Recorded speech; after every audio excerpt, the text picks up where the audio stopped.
Welcome back to the sound bits on the IE Productions channel here on YouTube and on Spotify. And today on this episode, I actually have a very unique artist, a creative, that was recommended to me by one of the previous interviews, Mr. Malik Trilogy the Rapper. And he's very unique, and I say that in the sense just because of the way that the current scope of music is shifting to this direction. Now, to put it face forward and for face value, this is not a critique.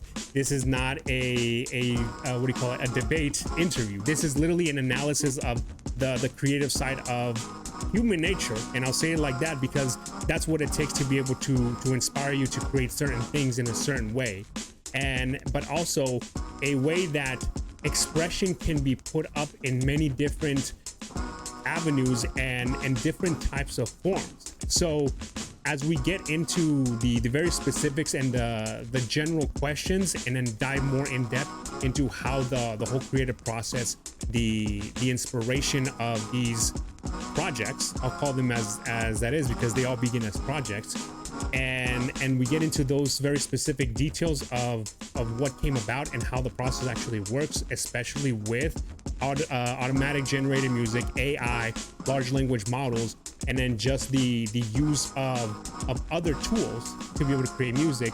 Then we'll get a little bit more details and inspiration on maybe understanding this whole entire concept that is reemergency. So without further ado, I have Mr.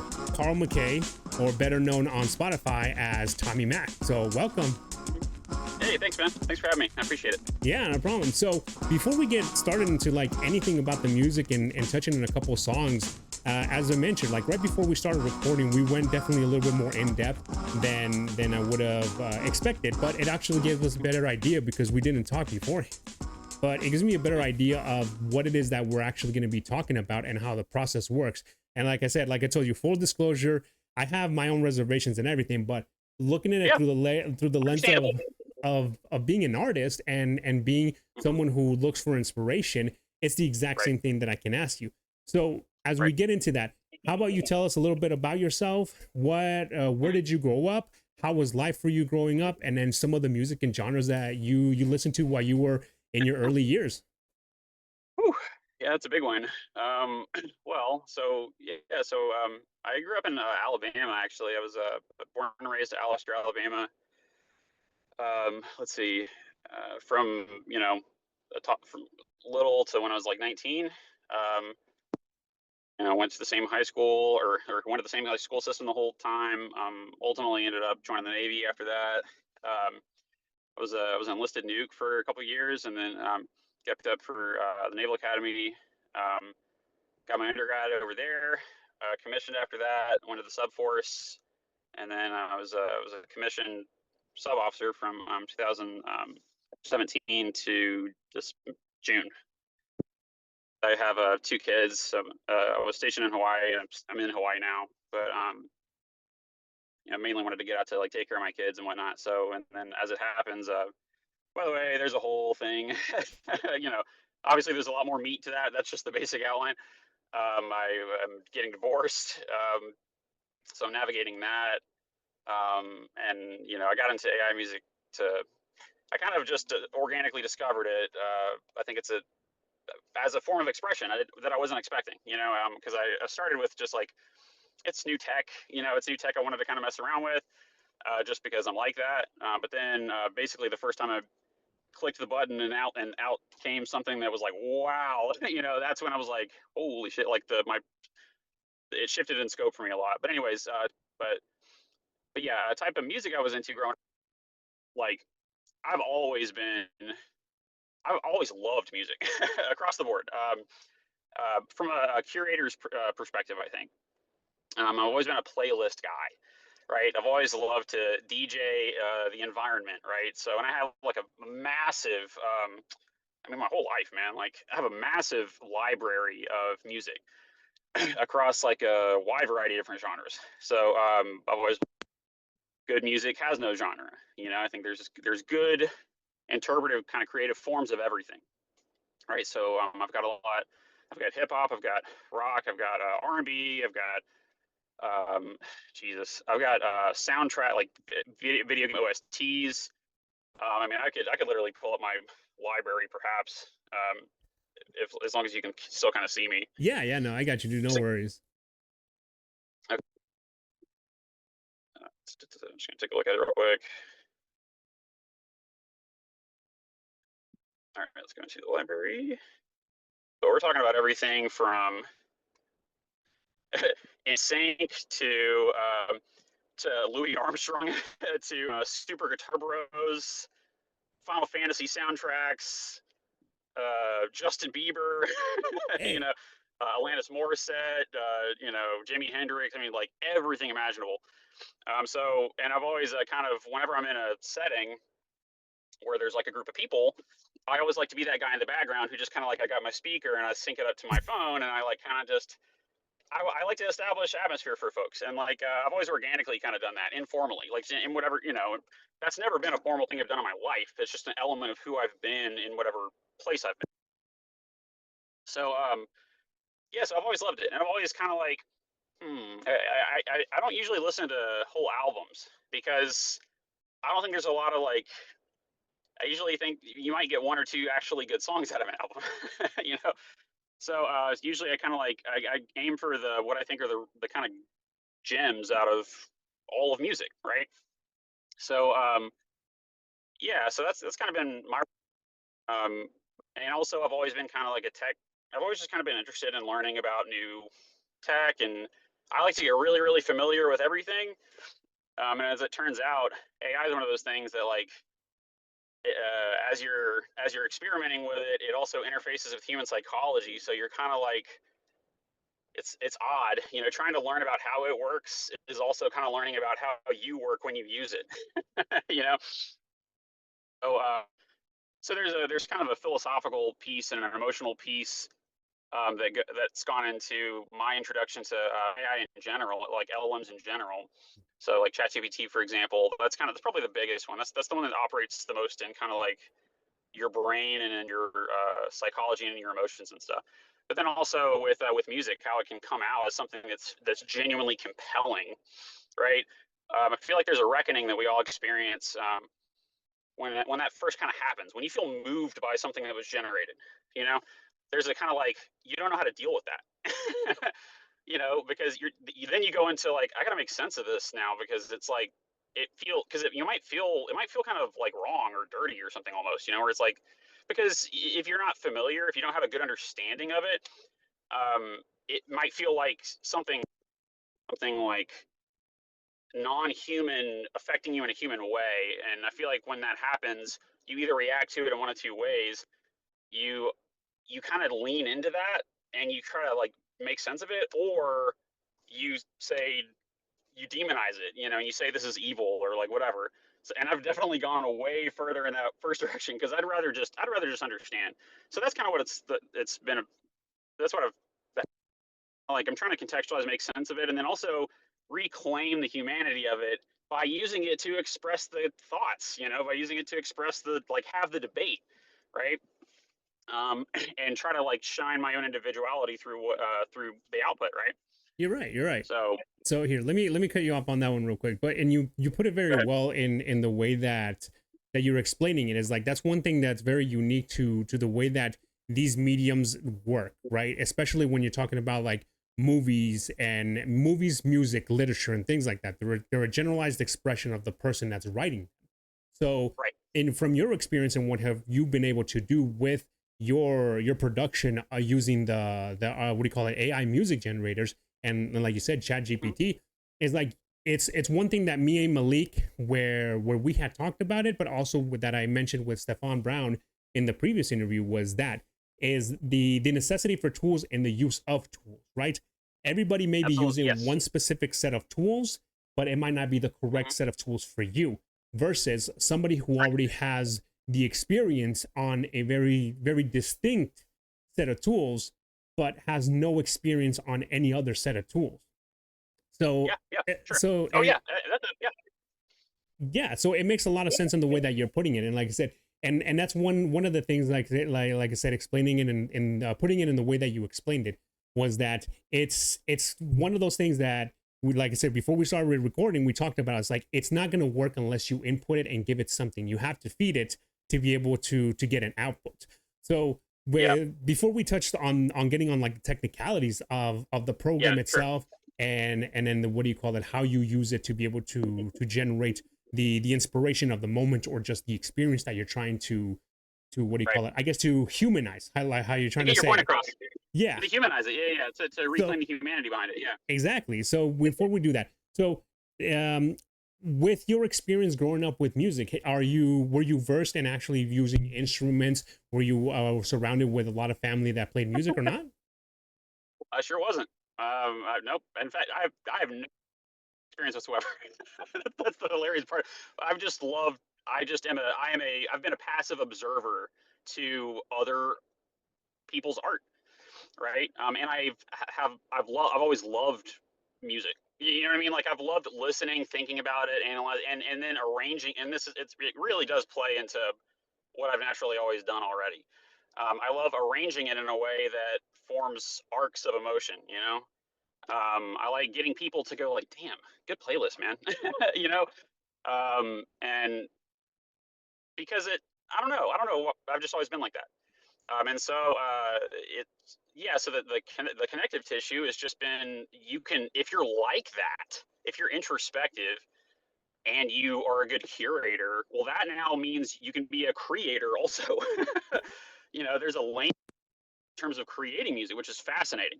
But to answer your question though, no. But I mean, like, the organic technical execution, like, was I a vocalist? Did I learn to play an instrument? No, none of that.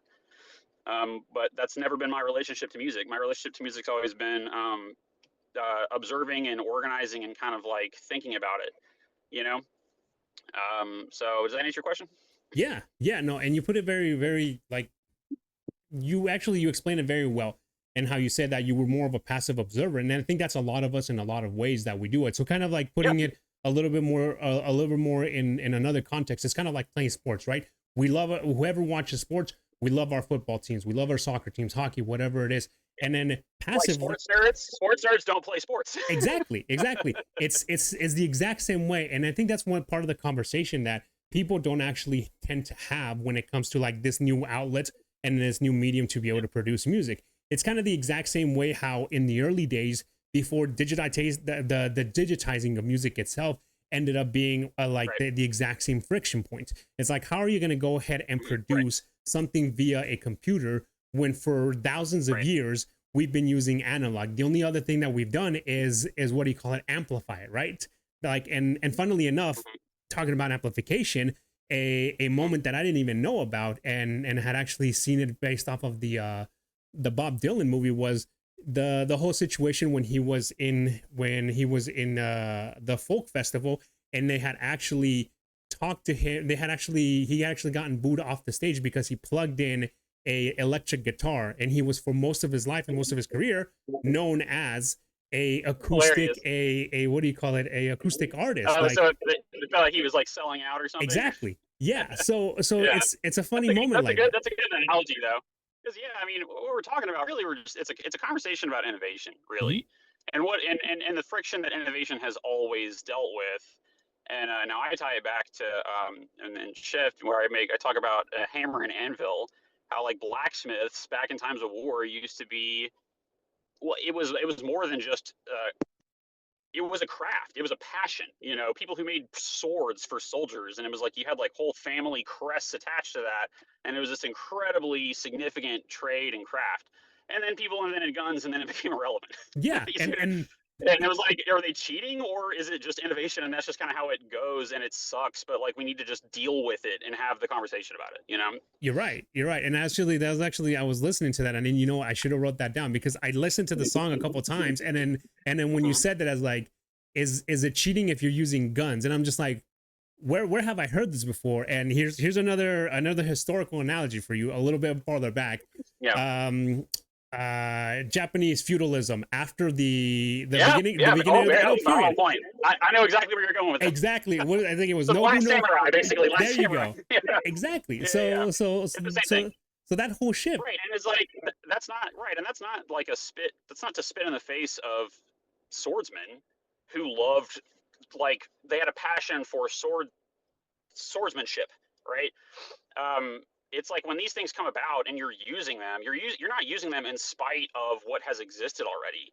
You're just using them as what they are now, and you're accepting that the world changes, and you have to kind of like, demonizing it up front without learning about it for anybody.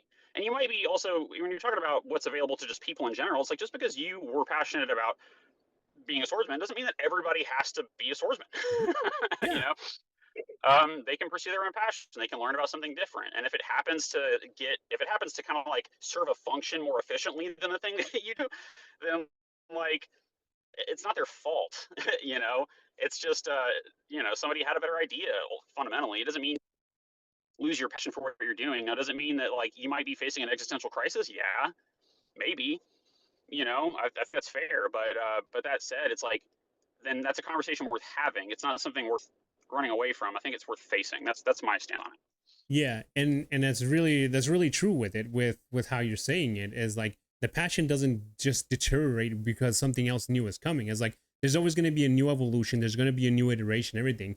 And seldom do you have that conversation. And I think you put it very clearly, and like and hit it right on the head with it. It's like the conversation is seldom had by the people that need to have it. and Right. and like I said, that's why I'm opening up this episode specifically for that, because it's like, hey, let me get the perspective from somebody that's actually doing the work in itself. What is the process? What does it take to actually be this form of a blacksmith in Right. the Yeah. in the Yeah. context? So What does it mean to be proficient with this particular kind of tool? Yeah. exactly. So Sure. stepping with that, then let's talk a little bit about the way that some of these songs have inspired you to be able to continue the whole process of using it and essentially expressing yourself. So with Yep. Yep. with this in general, the question that I want to This ask with being it, what? the with the music process, right? So with the music process and using the language model and as ChatGPT, and then the program itself. So how does the process go about it? How do the ideas flow, and then how Sure. do you get Yeah. them to actually come together as one whole complete product that you feel What's the satisfied with? process is what you're asking. Yeah. Hmm. Yeah. Yeah. So, good question. And under I guess I'm pioneering it. As in, like, I'm not following like a model that's existed previously. Kind of just has come about organically. So I'll tell you what my experience has been. That and that it like it appears to be able to produce what I think are compelling songs relatively consistently and honestly, and also like in pretty short time periods too. So my process is pretty much this. So yeah, I use so I lean primarily on Suno as the generative tool that takes contextualized thoughts and produces songs from them, right? And it does that through a lot of very intelligent math that kind of like associates words to different words and intentions to different elements of music, and then it arranges them in kind of like a bucket of possibility that you can strain, kind of like a bell curve. And then the output is going to be something that it's basically, it could be anything out like within the parameters, like within the scope of what you defined for it. So what I kind of like told you earlier, I'll just kind of use that analogy is because okay, and again, I'm talking about like a brief like high level explanation of kind of like how the generative tool works. Um, the way it works is it has like a lot of different words associated to elements of any song you've ever heard, right? Which can include, so obviously the sonic elements, right? So you've got human vocals, you've got tones, you've got various instruments, and you've got ways of playing them. Am I communicating a certain emotion with it? Is it rising at a certain point in the song? Blah blah blah. It's a script. I mean, it literally for a song. It's like you're a creative director for the song. And you put basically what you have in your head of what you want it to say and what you want it to be, right? And then it's going to spit out something that tries to honor all those parameters at the same time. But it's going to be interpretive though, kind of fundamentally. There's going to be different ways of that depending on how high level you defined it, you know. So for example, like if I just said like I've used this example a bunch of times. If I just say like a Disney song about chicken nuggets, it'll be it could it will interpret you just say that you can get it's going to generally default to like things associated with Disney music, so like kid friendly, blah blah blah. It's going to have those kind of like cadences, but you can get everything from like Prince Ali in the form of chicken nuggets to that Mulan song where she's like reflecting and like looking at looking at a mirror. Like it could be sad. It could be a sad ballad about chicken nuggets. You know what I mean? So like it's gonna but if you narrow the scope of it, if you say that you want it to be sad, if you say you want it to be a rap Disney song, if if you say you want it to have a certain cadence, a certain BPM, it'll align with all those to the best of its ability, right? Now there's constraints to the tech, but like that's the general premise is you architect the concept of the song, and then you let it interpret it, right? So if you're trying to get your point across, you have to be kind of specific and you have to be very intentional. Okay, so that's the creative tool. Now the process in terms of I form the ideas and the concepts, and I kind of build a script.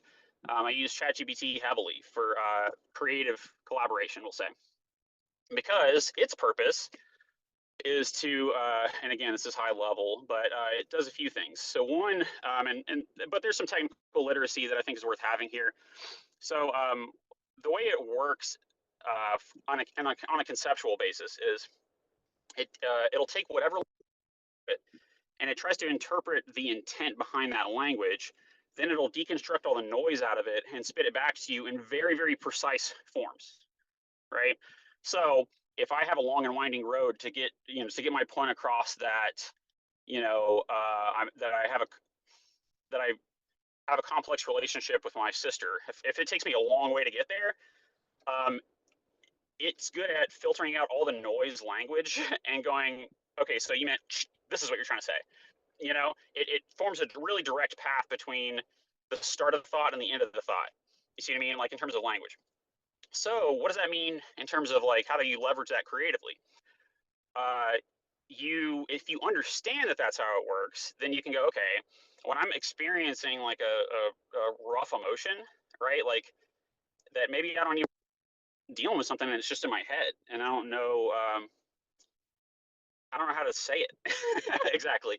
What you can do if you understand that's kind of the fundamental principle of operation is you can pour those thoughts into the interface, right? You can go and you can just kind of you can dump it all in its rawest form. You can talk about your emotional state. You can say, I feel like shit today, and I had this conversation with her yesterday, and here's what she said, and here's what I said, and I don't know why, but that just makes me feel like shit.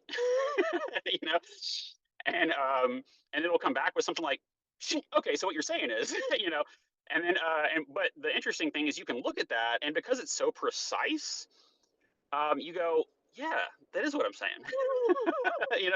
And suddenly it kind of you're like, okay, and it's like you understand yourself better, you know.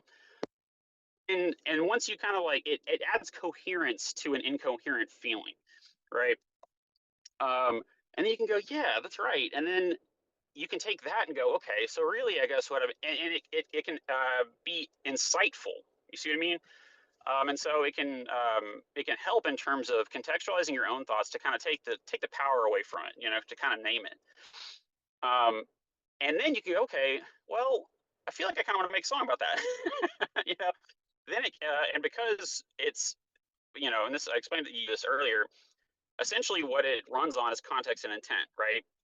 Once you've gotten your point across, and it knows, and you have verified by it telling you that you've gotten your point across, then you can go, okay, it can express that in 10 million different ways because it's all language focused. It can express it. It can as a haiku. It can express it as like a Shakespearean whatever sonnet. It can express it as like a Latino. Like it can express it as you. If we've had this conversation, if I was like recording you right now and like all the words you use, if I like funneled it into this thing and had it kind of like map your style of speaking, it can express it in words that you would use. So what then it when you understand that, just kind of, I don't know why I thought to do this, but um, I was dealing with something and I wanted it to sound like I wanted it to be a rap song. This is me exploring the tech. This is me kind of like just, can you make a rap song out of it? you know, and it did, and it came out, and I learned like in real time, like okay, feed that in, generate it, and it comes out, and suddenly it's like wow, I remember this big moment for me, like when I did that with Shift. That's why that's a special one because it was my inner monologue, you know. Um, I remember hearing it and being like, Jesus, suddenly it goes from okay, I understand what I'm feeling to now I'm expressing it in a meaningful way. You know what I mean? And then it goes, damn, that because it feels so human, right? And the thing is that it is human.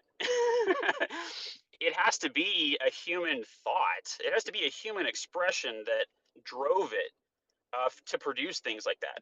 If you're giving it a bunch of shit, or if you're really superficial, if you just say make me a banger, well, that doesn't really mean anything to the tool. It's gonna basically you're gonna get something that's always really high level and really superficial and uninteresting. It might have a good sound and a beat just because the tool's designed to like beats that are precise, right? But it's not gonna like mean anything, right? And so that was the big conceptual bridge for me, was understanding that. So that said, tying this all back, my process is this is kind of what has organically developed just for me under like learning about this is I'll be thinking of something I want to communicate, right? Something I want to get across, and I'll kind of just explain. I'll kind of just put it in whatever raw form, understanding that there's no person there. It's just something that interprets language really well. It's something that structures language really well. And I'm going okay, blah, blah, blah, and I'm saying all this crap, and then it'll say something back to me, and I go, yep, okay, that, or it might get it wrong. You see what I mean? You might not have gotten your intent across well, but what it does with every response is it does two things. It acknowledges you first. That's what when people say like they feel like they're in an echo chamber. That's what that is. It's an acknowledgement. It's certifying. It's like, okay, do I have this right? you know, and it does that by structuring your language and then saying it back. The thing that they kind of like that they're just like woefully that the way that this was like implemented was not transparent at all, like because people don't know that. You know what I mean? There's very low literacy on things like this, where it's like, okay, I get it. It's acknowledging me so that like I can certify that I've gotten my point across. You see what I mean? But what it'll do though, in terms of like how you apply that creatively, is you go, okay, not quite. You hold it under scrutiny. You can be like, well, that's not actually kind of what I was saying, really what I was saying. But the good thing is that it can it can like structure really precisely the parts of it that are correct, and then you can shore up the parts that aren't, right? So, you can be like, okay, well, actually it's this. And then you can kind of help, okay, you're suddenly like, you're taking the thought that started in the back of your head and you're kind of molding it into something coherent over here, and you go, yes, that, and you're like, okay, perfect. And then once you have that, then that's a pivotal moment, because then you can feed that into something that can interpret it as language, right? So then you can go, okay, I'm ChatGPT now that I understand that you understand what I'm talking about, now I want you to make that into music, because what I know is that it started with me. This is my feeling, this is my experience, this is the thing that I had, right? But I want to make music out of that now because that's meaningful for me. You see what I mean? And like, it just is, because it's going to come out, and also then on the other side, on the when it comes out as music, you can kind of like reverse engineer that, where you go, I don't like that, or you're like, no, not quite. And you can tell it like, well, the way it's saying it right here, like, I don't like that it's too fast right now. It's not, then it's like it's over here like, okay, I see. So what you're really trying to do, this is now you've taken, you're going from this is the thought that you're having to this is how you feel it should be expressed in terms of music. But it can work well with you in both angles, right? They can be like, okay, I've started with, is this the thing that you're feeling? Then I'm going into, is this how you want it to appear in the form of music? You see what I mean? And it can help you with both angles of that. So that's kind of like how I have this like kind of love triangle between these two things all the time, where I'm kind of like I'm really trying to get my own experience out, I guess.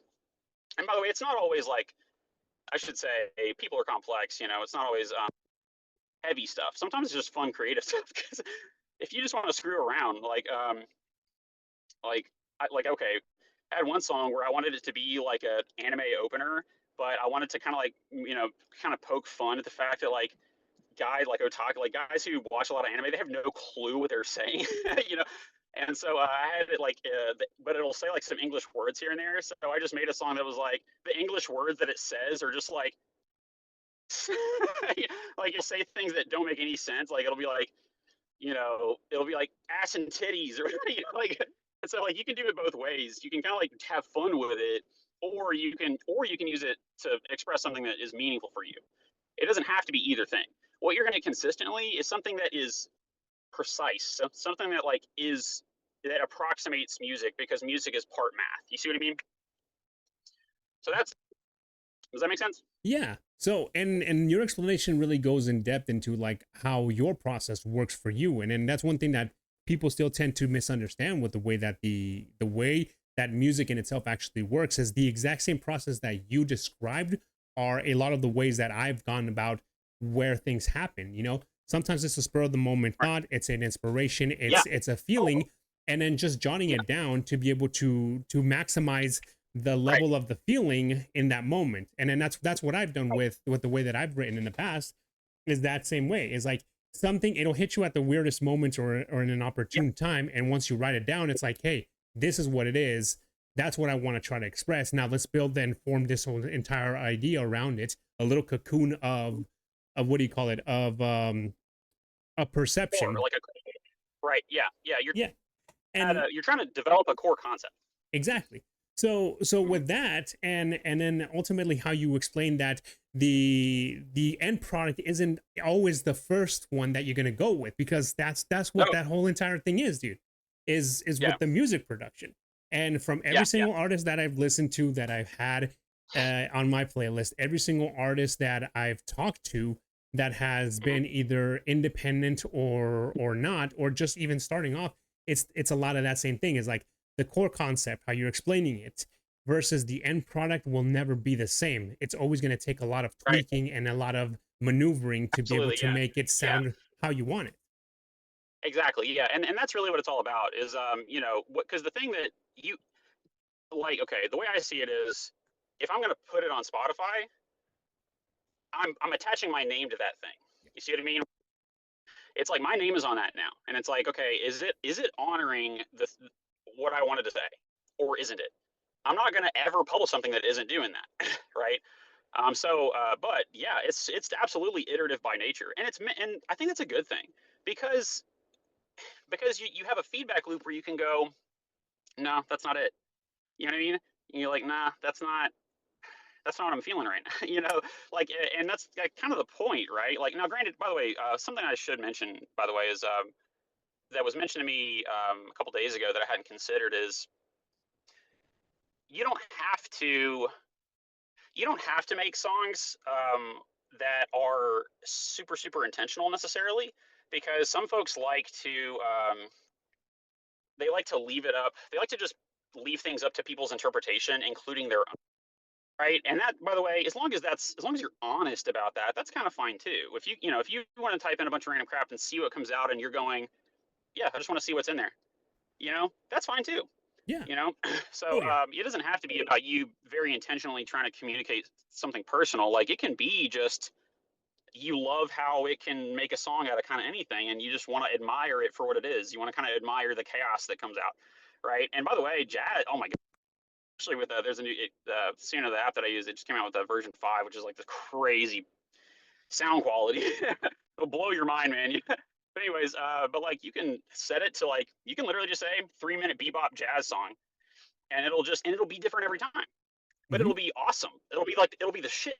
It'll be like, damn, that was so good. And you just love admiring that for what it is. You're not trying to claim it as if you somehow. And that's I think what this is really all about is about. It's not like the tool itself is not bad. It's about people using it dishonestly. So like, if you go on there and okay, I do a lot of rap. And by the way, I think a lot of it's very good, but it's not me rapping it, but it's me saying it. You see what I mean? It's my it's me. Yeah. Um, but that's all I'm saying. You see what I mean? I'm not over here trying to say like act like I have bars, like I've been, I've bled on a fret, like I've done, that I have cred. I'm not saying that. I'm saying that this feels like me. I'm doing this thing. I'm not doing this thing that was over here before, right? And I'm also not disrespecting that. That's not me trying to disrespect it. It's just it's meaningful for me personally. That's it. So my thought on this is that like parenting, it's about not, it's about being authentic and about being honest. That's what I think anything artistic and creative has ever been about. Yeah. Are you honest about what you're doing, and are you true, or do you have like integrity in that sense? Because I think what's poisoning the well right now, it's really unfortunate, is just there's so much fucking slop. Hmm. You know what I mean? There's so much just low effort bullshit, and like and that is a problem. But the thing that people need to understand is that it's not make the tool itself the problem. It makes dishonest and low integrity usage of it the problem. Where you're getting a bunch of superficial garbage that means nothing to you because nobody put any effort in it on the front end. Yeah. But the thing that people need to understand is that it can be both things. Because I'd like to think that the stuff I make is, you can clearly hear that there was a thought and intention behind it, that someone's acting. It can be both things, and you need to, and for folks who like it's meaningful for them, you need to allow that for them, because I think folks in my position, because like music is a beautiful thing that we should all be excited to, that the fact that it's like more accessible to people as a form of expression, that's a good thing. You know what I mean? It's not as gate kept, and also it challenges us to think about it differently in terms of like, well, shit, who gets credit now? Hmm. Like what, or what am I even seeking credit for? So I think it's just the point is that I think we need to be talking about it more. Yeah. You know? No, we really do. And yeah, and I'll even bring up a couple points on what you mentioned in itself. Like you said, first initially and first and most of all, like you said, with the whole credibility and attaching a name to the product that you're putting out. That's a very unique thing to myself as well as anybody that's been an artist, and especially just even in general in the content creation portion. Because at a certain Absolutely, point, yeah. the end product is going to justify the way that people do see you. So that's one of those things, and it's no different for like major artists or anybody in the music industry. Sticking with this specific topic, is that fact is that there's 100 million whatever songs every single day being put out. Only a few handfuls ever actually make it to the billboards. And one thing that still people tend to misunderstand, or they just don't want to acknowledge, is the fact that a lot of these bangers, a lot of these top 100 freaking songs that are made every single day have taken a entire production team, not one individual, an entire production team, the band camps, the Taylor Swifts, the Britney Spears, everything. So it's like staggering. I can't imagine. Right. So it brings out into and by the way, that is huge. It is the biggest paradigm shift you've ever seen in your life. Exactly. Without a doubt. So that's a lot of the criticism. That's where we're listening to you and us explaining, going through with this with the whole explanation of it. It's like there's a lot of criticisms to that, the way that you as an artist, as an independent artist like this, are streamlining the exact same system and the exact same process that is being used by multi-million-dollar companies, multi-million-dollar record companies, to be able to do the exact same thing, to keep one of their individuals, artists, right at the very top. So the problem with it is the what do you call it? The critique on the criticism side, and the critique on the creativity side. And then that criticism is unjustified, because you're literally doing the exact same thing, spending millions of dollars, versus somebody spending 15-20 minutes to upwards of 2 hours refining the exact same thing that took two entire whole freaking teams to be able to make one hit. Now Sure. With that too is the other thing is that you mentioned with expression and bringing out the songs themselves. So like sometimes whatever you put out and put together isn't made for everybody. And that's one thing that I, growing up, now to this point, have come to realize with the way that we consume media and then we consume every single facet of our life.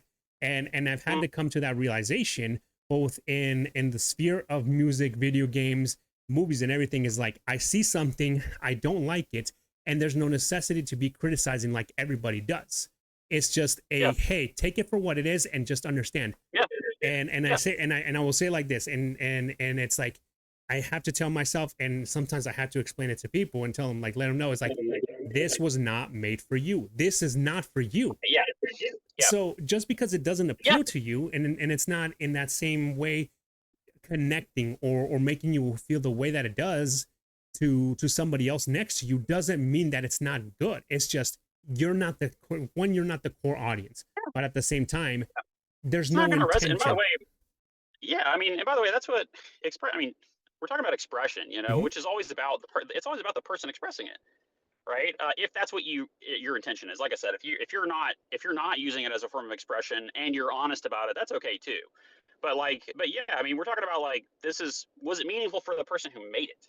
Yeah, That's all. exactly. That doesn't. I'm not requiring anybody to listen to it or to validate it. Like if it resonates with someone. Now, granted, I will say, like, yeah, I mean, folks, this is what makes it hard. It's hard to reconcile two things. Like, Mhm. one, feeling like you're a fake. Feeling like this is so easy. Like, am I really going to take credit for this? Do I have the right to take credit for this? Yeah. But at the same time, I'm dealing with two things. It's like, well, there's that, but then there's what I'm listening to sounds so like me. You know what I mean? It Mhm. sounds so real and it sounds so raw and it sounds so authentic. And it's like, it should, does this song not have a right to be shared with people that, maybe they'll listen to it and maybe it'll mean something for them? Yeah. And it has, by the way. Like, a lot of these folks have come up to me and been like, damn, dude, like, and a lot of folks are like, how the fuck did you do that? Mhm.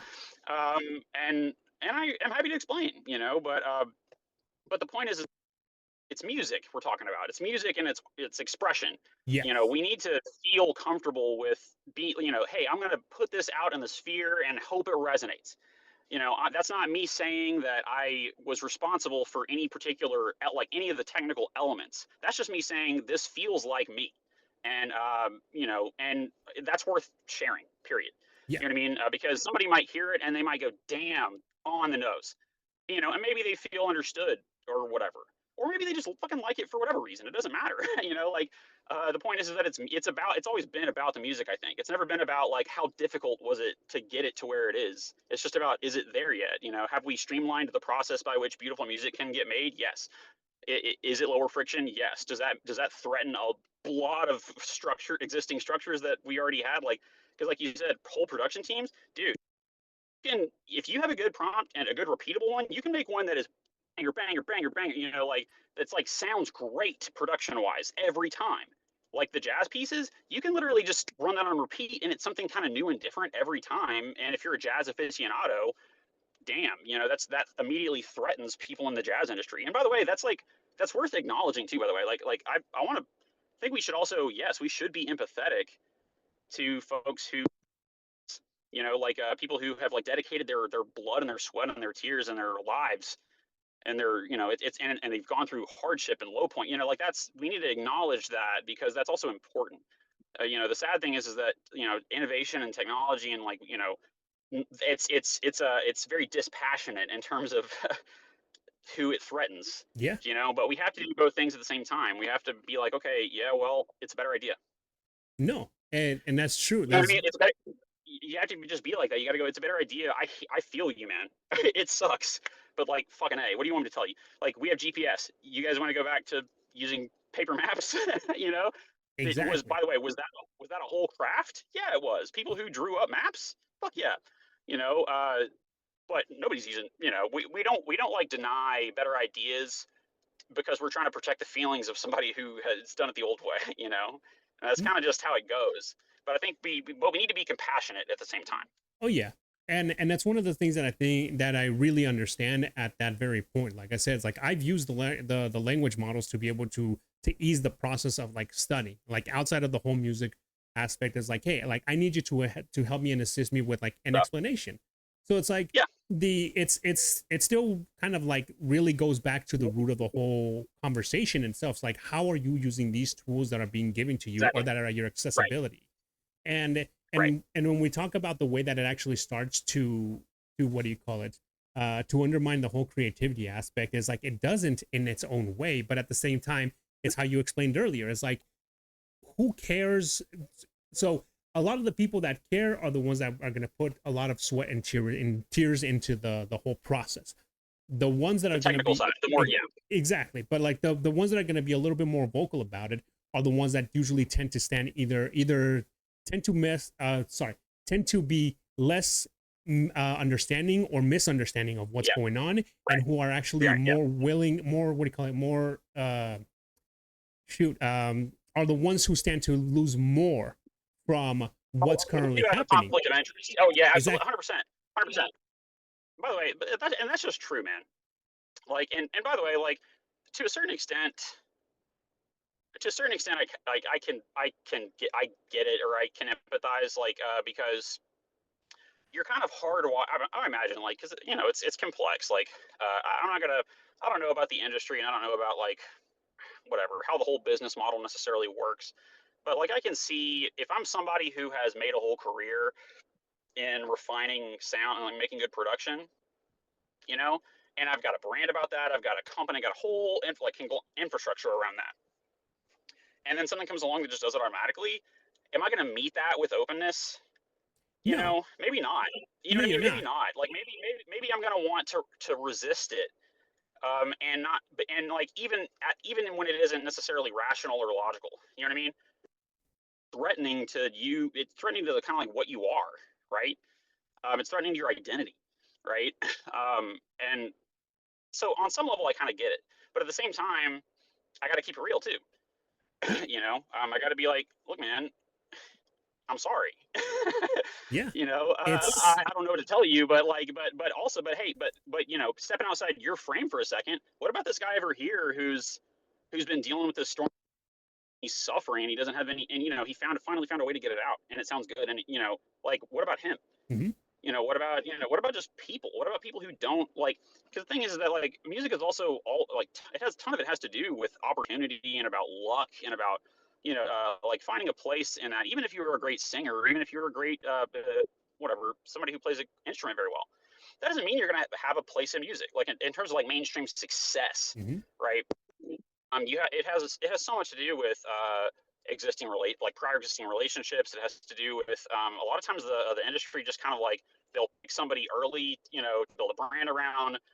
It's very, very gate kept, So I mean, like, the thing is like, it's not like it was the fact that you were playing violin necessarily, like, that wasn't the thing that ensured your success. Oh no.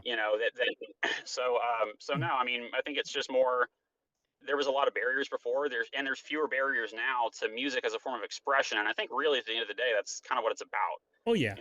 And by far, just to close off this portion and really talk about the music itself, is like you said, there's really a huge insurmountable amount of mathematical statistics and luck that go into people making it in the industry, and a lot of them can do it. And you really put it in the same way that it's like, hey, you have more than enough talented people working at orchestras, conducting, making making soundtracks for movies, or just working in their own studio by themselves, that never get that opportunity, just simply for the mathematical aspect of, like, it is literally sometimes just pure fucking luck. Period. Absolutely, yeah. So, and it's not people making AI music that is the problem for you. Oh no. Is that it was so inaccessible to begin with. Problem for you is that there wasn't like, it's so what do you call it, like, low turnaround. There's so few mainstream celebrities, relative to the number of people trying to make music. Yeah. Why? Because of capitalism. Like, because Exactly. of Ariana Grande being whatever, Nicki Minaj. Like, and by the way, a lot of the stuff they produce is but it's like garbage. There. It's like, why do they, okay, so they have a platform. Why do they have the right to be making music, but I don't? Exactly. When she's over there talking about her fat ass for 3 minutes. Like, no, and and you're right, and that's a different conversation on the level of lyricism. That's more about No, yeah. But I'm just saying, but that's the problem. Is you have a good point with that. Is that that dynamic was already there. Hmm. You know, it's not me over here fucking with my computer that's threatening that. What's inhibiting that?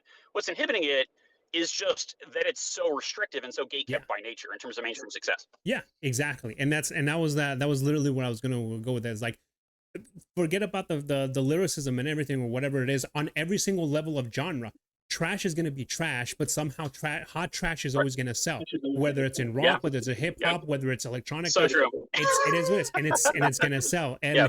And that's where, like I said, that's where I think we can literally leave this portion off at, because like it really would touch, and we would go into a whole deep rabbit hole, and we would never Sure. stop. And by the way, let me say, by the way, as someone who has not tried the organic route, just somebody who is thinking about it, and I can just kind of see where the funnel, like the bottlenecks would be. You know, like I'm empathetic with. That's probably how the like the incentives are already against you, right? But I'm not trying to like. I'm sure that's a whole thing. That's a whole kind of like struggle that any organic artist has already dealt with for years, right? And now it's just, I think some of them are pointing their sights, and they want to blame the guy who's fucking with AI as the Mhm. reason why he's not taken off. You know, and I'm like, look, man, it's not me. Oh yeah. You know, Yeah, like I said, man, so that's it. and then those are big other conversations that I think would be good for another episode, and like even as a roundtable to be able to do it. But Yeah, like I yeah, said, totally. man, But but yeah, man, I bet Trilogy would be a great voice in this conversation. Yeah, oh you know, yeah, oh or yeah, just whoever. yeah. So But anyways, with that in mind, and actually talking more specific about the music, let's actually get into a couple of the tracks, and then how yeah, I sure. had told you, like I separated them out from a perspective point, right? This is from listening to them, listening to what I had, what I got out of like the beat, the composition, and then the arrangement, and then with the lyrics. Yeah. So there was 4 specific Mhm. tracks within that just seemed a little bit pop style, and I'm gonna go through with them. So it's Chasin', Spin, Mhm. Didn't Write This, and Speak. So those 4 really have a lot of like the output of it was that it felt a lot more pop style, right? Very Yeah, sure. what do you call it? Very genre based in its own specific way. And like I said, and I'll let you explain the whole concept behind the songs itself. But starting off with Chasin'. So to me, Yeah, it, sure. Let's talk about it. with the way that it came out, it was like a tango violin with some like hooks, and it does have like a chase feel to it. Like you can literally feel like it was meant to be able to how I felt it and how I heard it. It's like, hey, this is literally a chasing style. It's like if you were to see a music video of this song in some way, it's some dude literally running, but running from what? Now, explain to me how the song itself Yeah. is. Like You're what kind of making an interesting point, by the way, and how you're interpreting it, because it's like it's interesting to hear your interpretation of Mhm. it. But so with that though, before we start going into that, so my interpretation is based off, like I said, it's more musical based when it comes to it, right? So I look at it in a very melodic kind of way when I start listening to music, and then once I start listening to the lyrics, it's like, all right, how does all of this together meld into what the whole output is? And like I said, Very good point. and it comes back into an interpretation on what the artist is creating versus what the person is consuming. So getting your perspective Yeah, good point, good point. as the creator, how does Chasin' come out from what you were feeling and then what you received at the end?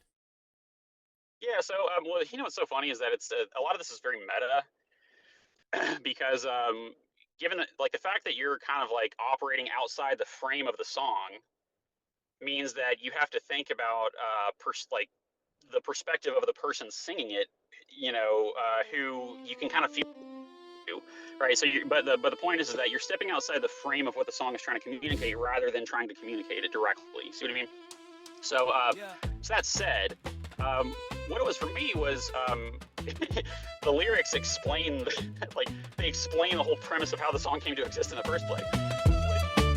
Started as a cipher, just 16 lines. Didn't chase no theme, just flex my rhymes. But the draft fell hollow like it missed the wealth. I was chasing a sound, but not chasing myself. Chasing, Feels like I'm running in place, chasing, but the point don't show his face, chasing. Draft too thin to hold the weight, chasing. Gotta loop it back, recalibrate. Wasn't just a cipher. It literally started with a cipher. Like I was on, and this is, by the way, it's also how I met Trilogy. I was like, man, I was like, lost and alone in a world that didn't belong to me. You know what I mean? I'm over here like looking at Discord servers, like I kind of want to talk to people about music now, but like it's, you know, so I'm awkwardly navigating this space. But I go into this one, and there's and I wanted to just use it creatively and be honest about it. So there's there's one group I was in where they do ciphers, like I guess they get into like a group where they like, okay, somebody put in a cipher, a loop, like a beat loop. Yeah. And then which I think it's really cool that people do this, by the way. What they do is like they'll take like 16 bars, or maybe that's a lot, but up to maybe 16 bars, and they'll just kind of like, they'll hear the beat, and then they'll they'll write some bars for it, and then at the end what they do is they stitch it together. The fact that it was a loop means that it'll all flow, right? So it's like it's them kind of combining this sort of interesting freestyle thought. So like what I did was like, okay, I want to, you know, hey, I'll participate, and like they let me into it, like, and I told them up front, yeah, I'm gonna do AI stuff, you know, whatever. But they liked what they had heard on some of my other tracks. They're like, yeah, sure, you know. So and for me it was like, this is interesting. This is, you know what I mean? This is an interesting thing to participate in right now. Like I'm making fucking bars in a cipher, right? You know? So, but I was like, yeah, but I kind of want to do it, just technically challenge myself, I guess, just to like explore that. That's interesting. So what I did was I did what I normally do, which is, okay, you know, like, so hey, what's the motivation here? You know, like, because that's what I need. I need to be like, so what are we trying to do actually? What are you is there a theme, right? And they were like, yeah, we don't have a theme really. We just kind of just let it rip. And I was like, can we? How about we just pick like a kind of like, how about a theme of why you chase beats? You know, why, you know, so you can kind of model your language around that concept, right? Yeah. And so what I did was, they, you know, all right, cool, you know, we'll reconvene later. By the way, the funny thing is that never actually materialized. Because like everybody just whatever, they got lost, they got caught up in their lives, and just, you know how it goes. But like, but I took it, and I wanted to kind of like do something cool and sort of prove myself, like where people were like, damn, that was dope.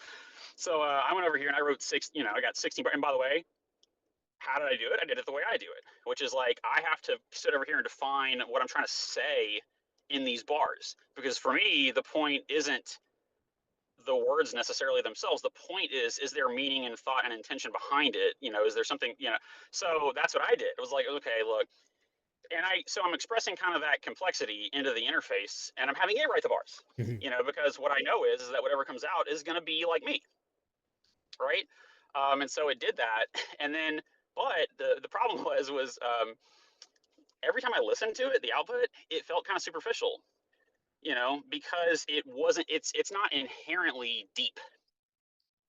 You know, we're writing 16 bars, going to get stitched together. If you're just trying to write whatever, then like I can't really feel like what's coming out. If all I'm doing is saying like, yeah, it's a 16 bars project, and like, I don't know, I just wanted to sound cool. If all I'm doing is saying that, it doesn't mean anything to me, right? So what I did was like, then suddenly now I'm stepping outside what I was doing over here, and I'm like, all right, I gotta like materialize this in some kind of way that actually represents who I am, right? As I was thinking about it, I kept trying to like add layers of meaning to it, and then I was like, actually, I think this is the meaning. What I'm doing right now is the meaning. Like the fact that I'm the kind of guy who would want to like, fuck. And by the way, it's my obsession. You know, it's like, fuck, it's literally me chasing myself as a concept, you know, but I'm thinking like, okay, how do I build this though? Because the thing is that music is also aesthetic by nature. It has to have, especially if it's going to be hip hop, you know, but like, if it's going to be hip hop, it has to have a beat, period. You know, it has to have like a good hook. It has to, like, because that's just part of the experience. If you're going to, you know what I mean? Like, you know, so I was like, okay, what I wanted to do is kind of like, I need it to be that. I need it to have a hook and be kind of pop. It just has to. But I want to add some taste to it as well, because I have good taste in my opinion. So I was like, I was trying to think it, but I have to think about what is an interesting way of communicating that? And so that's why I went with like, oh, let's script some violins in there and let's see how that comes out. Right. And then like as I was building the lyrics, it was like, okay, conceptually, what this has been this whole time is basically me, I'm circling back over and over and over again until I realize what I'm actually trying to say. And what I'm actually trying to say in this instance is this is what I do. Like this, I chase concepts until they come to life. Right. And and that's the song. Dang. And I'm executing the process in the song. You know what I mean? So it's also kind of like honest in that way. It's kind of like transparent in that way. And so, by the way, that's a very similar thing I do with Work on the Flaws. Very similar process is like I communicate that I want to preserve integrity, but I also kind of want to maintain a certain amount of anonymity. So I make that the song. I suppose some folks might critique that and saying it's like, if you're leaning too much into meta stuff, and I think there's a fair argument there. But at the same time, it's like I think it's more, are you doing it creatively in a way that's interesting? Because like I'm working the flaw, just to draw a parallel here, it's like that was meant to communicate one, the integrity piece, but then also the fact that I think about these things analytically. Like, how can I communicate that I'm the type of person who will experience like an emotional struggle, but then be thinking analytically at the same time? I do that by, and the song's structure like the scientific method. Like each verse is literally like, observation, forming a question, a hypothesis, that's how the song itself is structured. So like, is it meta, I guess, in a way? Yes.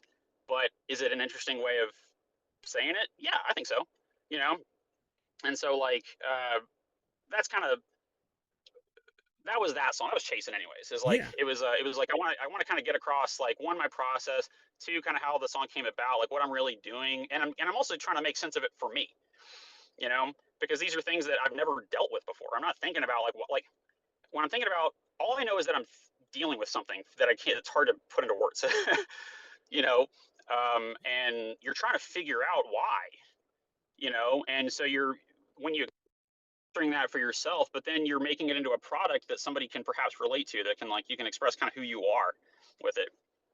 So that's what that one was about. Yeah. For me. Well, and you hit on it in a lot of ways that I'm gonna actually go and touch on when we talk about working the flaw. So it's something it's something that I recognize with the way that the hook was going every single time that it was saying chasing, and then you lay down laid down the lyric and then chasing. So it's like there's really like I said, it's a bit of a chase to the whole completion of the entire product in itself. It's like, but you put it in the way that you expressed it, the way that the song itself is what do you call it, is really trying to feel emotion wise. Like I said, I visualized it's not about it's not enough. If it's music, it's not enough to just say it. You have to, it has to be it has to like exist also kind of metaphysically, like that was the kind of thought. I was like, because this is where the creativity, by the way, like this is where creativity is allowed to exist in this space. Is in fact, really, it's all creativity. You have to think about, man, it's not enough to just say this thing that I'm thinking. How do I say it? How do I communicate it outside of just the words? I have to put people in an experience, right? And so that's like, I have to, they have to feel this chase by kind of like, feeling this momentum, right? Oh yeah. But the point is that there's intentionality there. I chose to put that. I thought to put that there. Was it me saying it? No, but it didn't have to be. Was it? But it wasn't. It didn't need to be me saying it. It just needed to get the point across. Yeah, and it hits. And that's the thing that I noticed about it. Right, and that's the curation piece of it too. Is like the fact that I can keep circling back, going to the drawing board. The fact that I can, that's not it. Nope. I'm not gonna put my name on that. Right. That's what is. I think it's a great thing, because it just means that it streamlines the process by which people can feel like they've made something that resonates with them. You know what I mean? So like, yeah. So that's kind of. Yeah, so sorry. So the point about like where creativity is allowed to exist, it's like, if you really want to say it, like somebody might have, if you had given any given person, hey, make a song about wanting to kind of chase the feelings inside you, say, for example, and you give them to 10 people. Oh yeah. Not all 10. They're not all going to do that. They're not all going to think to do that. That's where the creativity is allowed to exist, is like, how thoughtful are you in putting yourself in the list and thinking like, how are they going to feel this right now? Yeah. You know? And so that's how I look at it. yeah, and I'll put it like this: there is no one shared experience that will get you the exact same outcome. That's the biggest thing about it, and that's how I do see how you were explaining the song in itself. So moving on to the next one, like I said, still within the pop style with these 4 songs. Now, Spin. So that one gave me a lot of super poppy, hot electro, like thematic pop, but also like the way a couple of the lines in there are really like self-referential to the way that the song is kind of like put together, right? It's like, this is a banger, this is a hit. It's like, okay, so now with that that one sounds like it was a little bit more whimsical, a little bit more like kind of like, hey, it was like a fun light moment to it. Yeah, well, the funny thing is so a lot of the rap is it's about exploring that piece of it's about unpacking a philosophical layer of what AI music means, like about rewriting the playbook. It's about like it's meant to explore that theme, but yes, it is meta by nature. Like, so, but the point was is that actually happened. Mm-hmm. Like, what happened was because because I have 2 kids. I've got a 2-year-old and a 4-year-old. Loves Spidey and his amazing friends. And so I've got this new tool that can spit out songs, and so I'm like, okay, she's 4. I could probably just type in like catchy kid song about Spidey and his amazing friends. And so I was like, whatever. And it was like a throwaway, right? I'm not gonna do anything with this. But then like lo and behold, out comes this like bah, bah, bah, bah, bah, bah. And I was like, damn, like I was like, shit, I like that. Yeah. Type spin as a joke, then the beat went dumb. Didn't mean to make a track that slapped. Guess we're here now. Made this for my daughter, meant it to be fun. Didn't think the vibe would make me wanna run back to the booth with a nerdy confession. Didn't plan depth, but I felt the progression. Beat said dance, heart said speak. So now I'm trying to justify the leak. Should I use it? Should I pass? Is it cheating if the spark just hit that? And the weird thing is that I own it technically, because if you have a oh, by the way, so the legal, like the laws have not really been they haven't really caught up. They have not caught up yet. Yeah. So because the case is right now, if you have a premium subscription, or maybe it's pro, I don't know, whatever. If you're paying for it, then whatever you create is yours legally, right? So I had a moment where I was like, I thought nothing of this song, but it was like, damn, I like that beat though. I want to use that, like I really, because like other people would like it, I feel, because it's whatever. That's part of what pop is like, yeah, it's catchy. Like it's catchy things exist for a reason, because you get something out of it. You feel, you don't know why you like it, but you just do. Mm-hmm. And so I was like, yeah, but then all of a sudden I'm like, yeah, but I don't want to just like post this and like whatever, like, like act like, oh yeah, look at me, like, like, so I was like, and I'm dealing with this like, shit, I'm trying to solve this problem now, by reckoning with it in real time, and I'm thinking like, fuck, how do I make this in a way where I can still kind of feel like I kind of have I have the right to claim some authorship of it. And that's what the thing I thought of was like, okay, how about I just explore that struggle? How about I make it about this shitty feeling that I'm having right now and talking about it? And so I'm like, because what is it really? I love the music, it sounds good and it feels good, and that's enough, so I was like, and when people hear it, if they go, if they're like, damn, then it's like, yeah, it's the music, like let's both celebrate that like there's a way to make, like, so I was like, okay, well then what I'll do is I'll I'll put my piece of it, which is like, I'll restructure it, because the core beat, like it wasn't, okay, what it is right now, what the lyrics were originally, it was like, yeah, Spin, but like it was literally, it was about spin. Oh yeah, because one of the characters is Spin, Miles Morales. Yeah. The new Spidey. That's his like, nickname in the context of his name is Spin. So I was like, so the lyrics originally were like, oh yeah, Spidey shooting webs, cool, and so I was like, okay, well obviously it's not gonna be that. Well, what I'll do is I'll take the beat of the song to where it's got more gravity, like it's got more depth, and I'll just have the conversation about shit, like, hey, we have to think about, like, that's something we have to think about is well, what does authorship look like now? How do you feel like you can claim authorship over something that you didn't put a lot of effort into?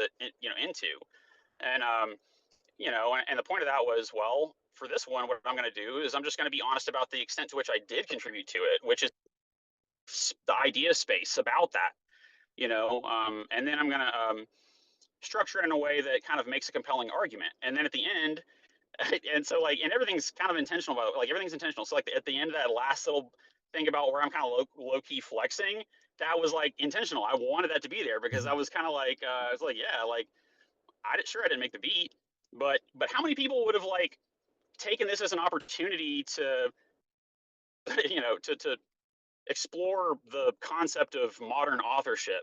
Do you know what I mean? Like who would have done that? So like, yeah, maybe I didn't write the beat, but I did make something. Yeah. So I'll kind of like I'll half tilt the crown, kind of like.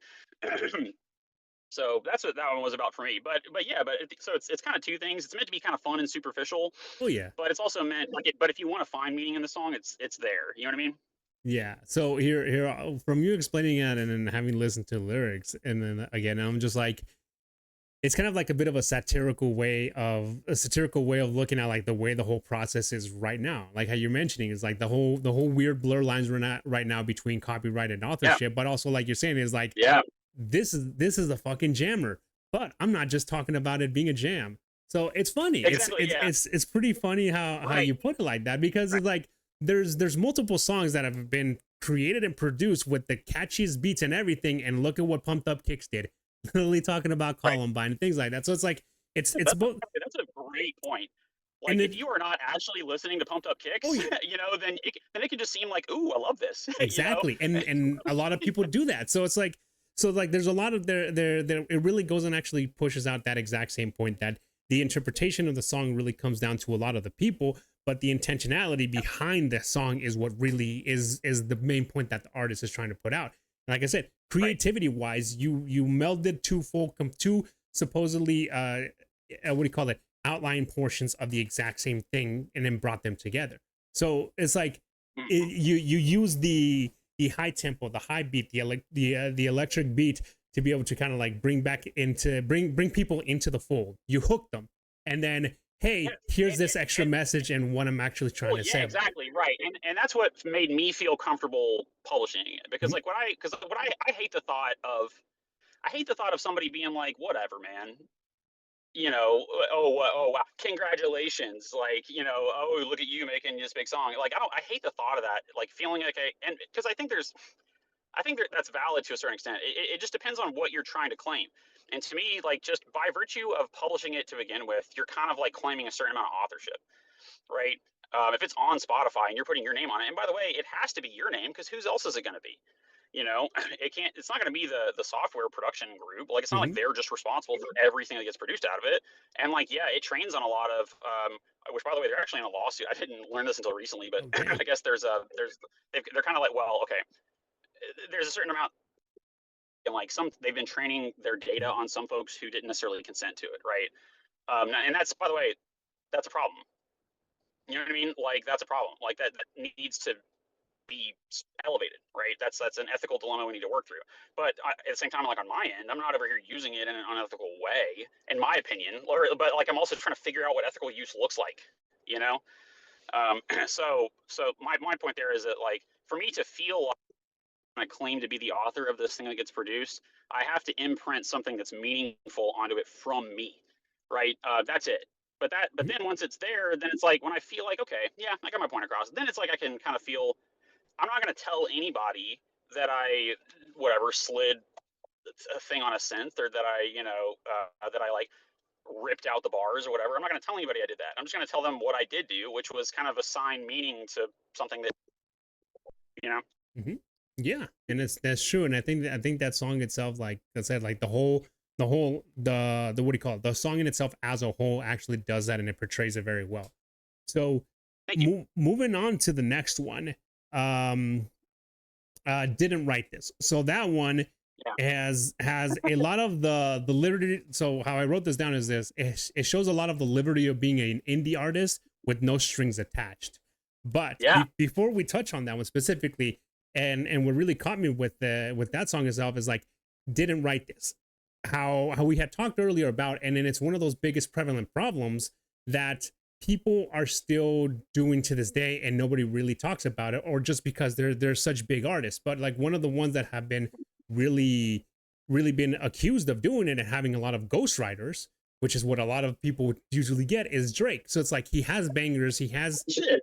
Exactly. That's bullshit. Like what? But you know what? He's not crediting ghostwriters. Exactly. So he's acting like it was all him. Exactly. So and then that's what I'm saying, and that's what I'm saying. So it's like I said. So listening to this one and like the lyrics and like how I wrote it down is like there's a whole entire huge liberty to the way that you're going about the whole production as a person who's using ghostwriters. So this is from how I'm seeing it from the ghostwriter perspective. It's like, I get it. You didn't write this. You didn't literally physically write this whole thing.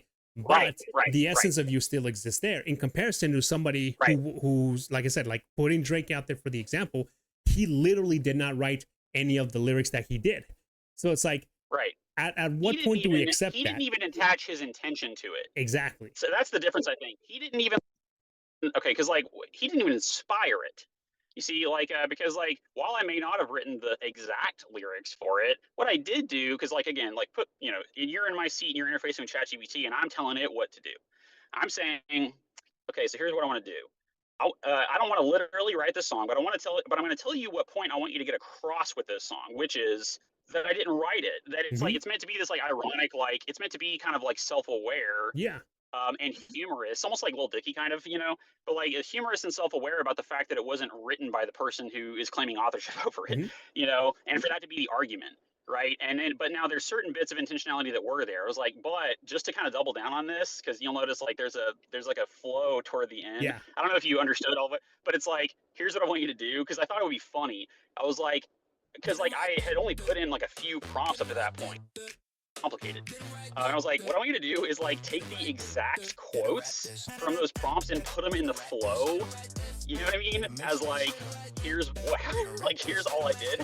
Still went stupid. Woke up broke, made a banger in my sleep. Didn't pay a soul, got the bottle on the beat. Didn't write the verse, didn't tweak the key. Just click vibe and the rest was free. No stress, no check, no sweat, no deal. Spotify think I signed for real. No booth, no mic, no engineer. Just me, my phone, and the chat butt ear. Flip that prompt like a pancake flow. No pen, enhanced to professional. Grammy dreams on a Google Doc. My AI code wrote this TikTok shot. Ghostwriter, now I got ghost that code. Didn't even breathe on the track, still cold. No team, no scene, no edit. Didn't even plan this flex, just let it.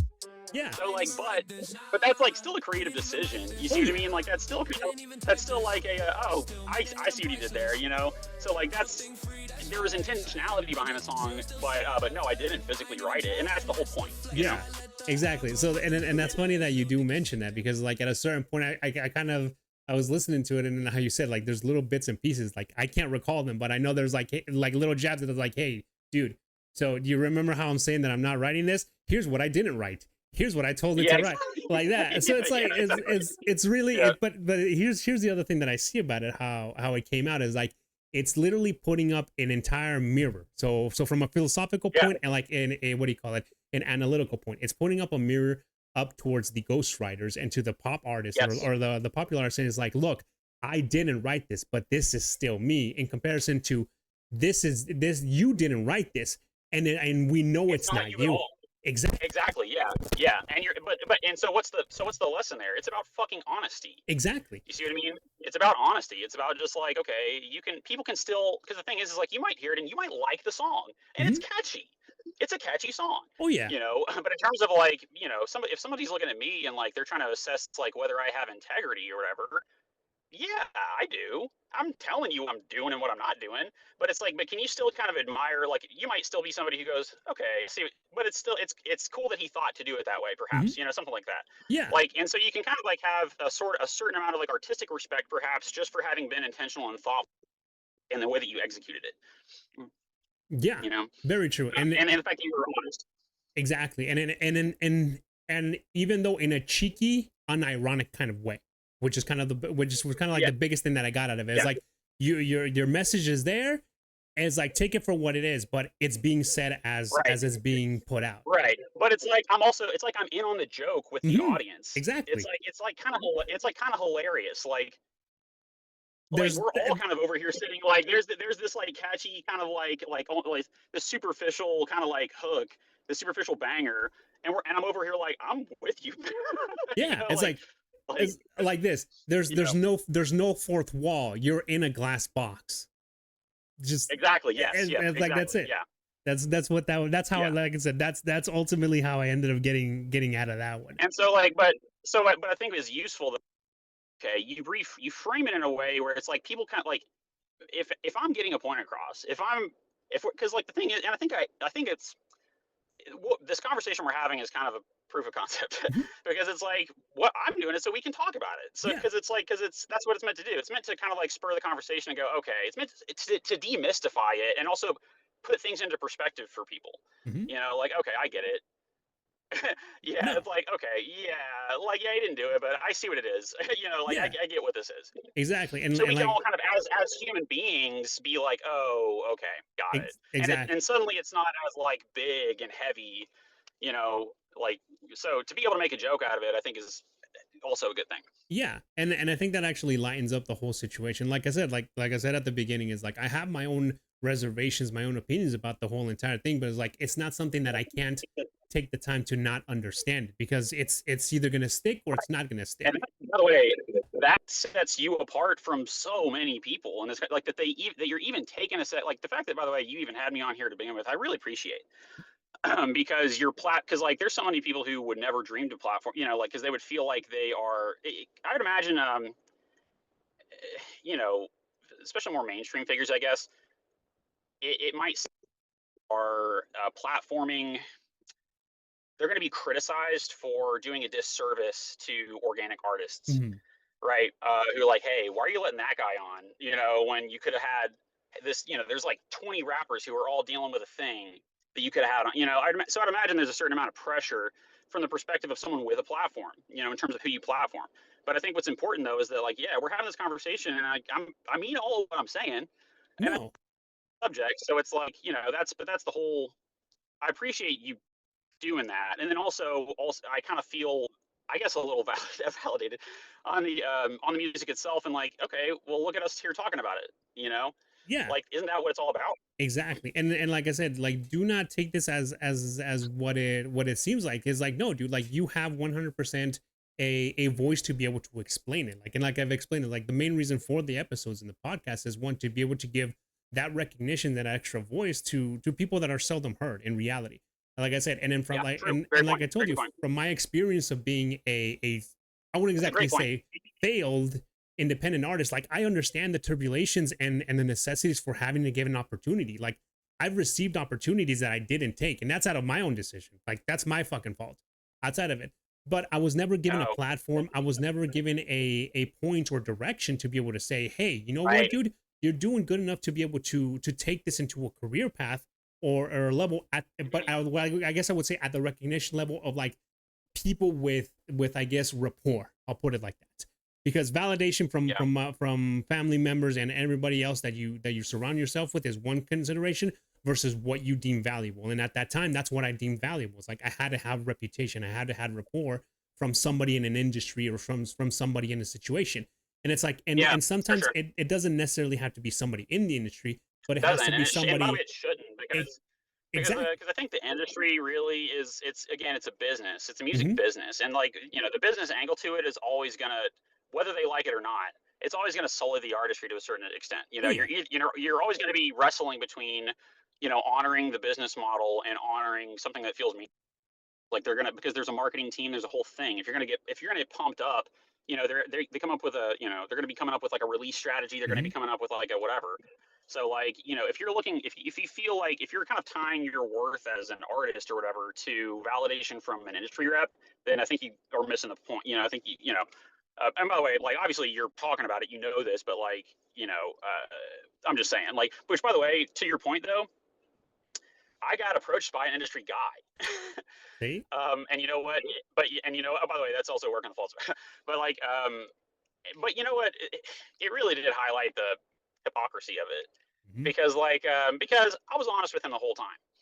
You know what I'm saying? Like, all right, man, hey, I just want you to know because that's important to me. I don't want to claim to be a fucking organic rapper. I don't want to claim to have a skill set that I do not. You know what I mean? Yeah. So I'm telling them like, hey, just so you know, like these are generated tracks. This is what my process looks like. And by the way, I also wanted to show him that process in the track, but just as a proof of concept, But anyways, and he's like, hey man, yeah, sure, cool, it's all good.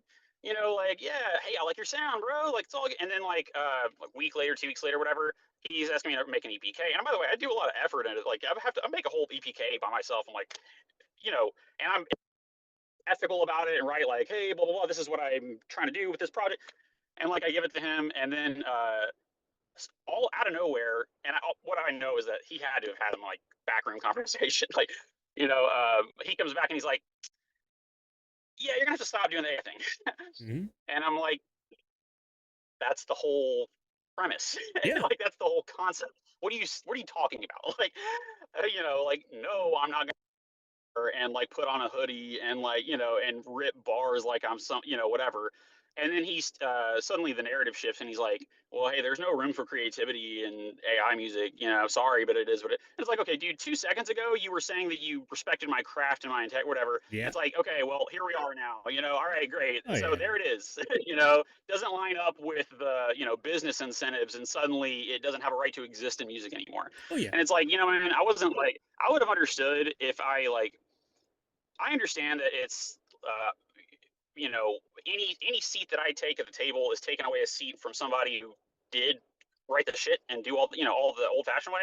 I understand that, but I also said that up front, and it's like because now it's you being a hypocrite. Mhm. Now it's you acting like it was all cool until somebody evidently, and I'm speculating a little bit, but just because of like how stark the shift seemed to be. Oh, yeah. But like, okay, now suddenly, oh, what? Now you have a moral principled stance against it, dude. Get the fuck out of here. Like, no, it's not that. It's, you're trying to save face and make sure that your job is protected by like joining in on the team on being against this new kind of form. Yeah. When like, so anyways, so No, yeah. like the point is that there's just I think there's a financial corruption like angle to anything music related. I think Yeah, you're right to that, and I actually had that pretty similar experience because at the time I was both producing sampling beats and then literally writing rapping and writing in Spanish and in English. And one of the A&R that actually approached me when I gave him the samples, I told him like, yeah, he's like, so who does your beats and who does your product? He's like, I do it all. It's like I write, I produce, I sample, I'm my own nurse. Is like, oh, well, you're gonna have to go ahead and actually like either pick one, but I think you should just stick with writing. It's like, I don't know, man, just focus on one craft, and then we'll get back to it. And I'm just like, appreciate it. Hung up, left it at that. I'm like, and yeah, that was it. Yeah, I get it. And by the way, but also like, there's a thing though that like those guys, I also kind of get it a little because it's like, well, if you're trying to succeed, Mhm. if you're trying to make a career out of it, look, the reality is you can be have all the integrity in the world, but is it going to sell? Mhm. Is it going to sell? Like, are you going to be able to profit, make money off of it? Right. So like, I also get like, it sucks is really what I'm Yeah. trying to say. Really, it's really it's probably a criticism, but like, the point though there is that like there's a certain extent to which I'm like, I kind of get how that's the nature of his gig is that he kind of has to be thinking about things this way. But at the same time, it's like, yeah, but fuck you kind of a little bit, like Yeah. it's like yeah, but you're trying to tell me to like compromise my values at the same time and like what I kind of am actually trying to say and like I don't like that, Yeah. Like I said, and it's a big duality still with any type of like industry when it comes to that. When you're coming when the money is being brought up to the table, that's the problem with it. So, and that's just a harsh reality. I think. I don't think that's yeah. like not necessarily anybody to blame. I think it's just worth keeping that in perspective. Yeah, exactly. So Now moving on to the last one of these 4 songs before we get into like the actual the inspiration, what do you call it, the experience and the critique side of it is what do you call it, Speak. So with Speak, it was more, so I like really got most out of it because I want you to explain this one, was I got like the feeling of itself was like more kind of like Hollywood Undead kind of beat. It's like it's really it's a little bit, you don't know, bang man. Early 2000 hip hop group. I'll send you a link. But it's really, how do you call it? It's emotionally charged. A lot of the lyrics were emotionally charged, and this one actually hit me in the exact same way. And it's kind of like, it's how can I describe it? It's somewhat like emo hip hop in its sense, but not really like that. But like is it like, I think what drives that description is more because, like I said, it's more emotionally charged. There's more of like an intent to like the expression of how the lyrics are supposed to feel. And then that's where what I got out of that. So that's why kind of I made that correlation between the song itself and then the artist. But explain to me, Speak. Well, so interestingly, and I hadn't thought about it, but I mean, really, that's what the song, this very thing we were just talking about, is really what it was about. Because it's not, because I mentioned different parties in that. I talk about my family in there, how like, and you know, I don't obviously do anything too specific, but like basically I had a experience with a family member where it's like they're kind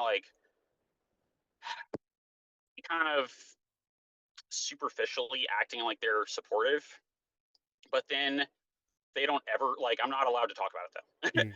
You know, like it's like if I ever bring it, if I'm like, hey, I made something that was meaningful for me, and you as someone that I love and care about, I would love it if I could share that with you.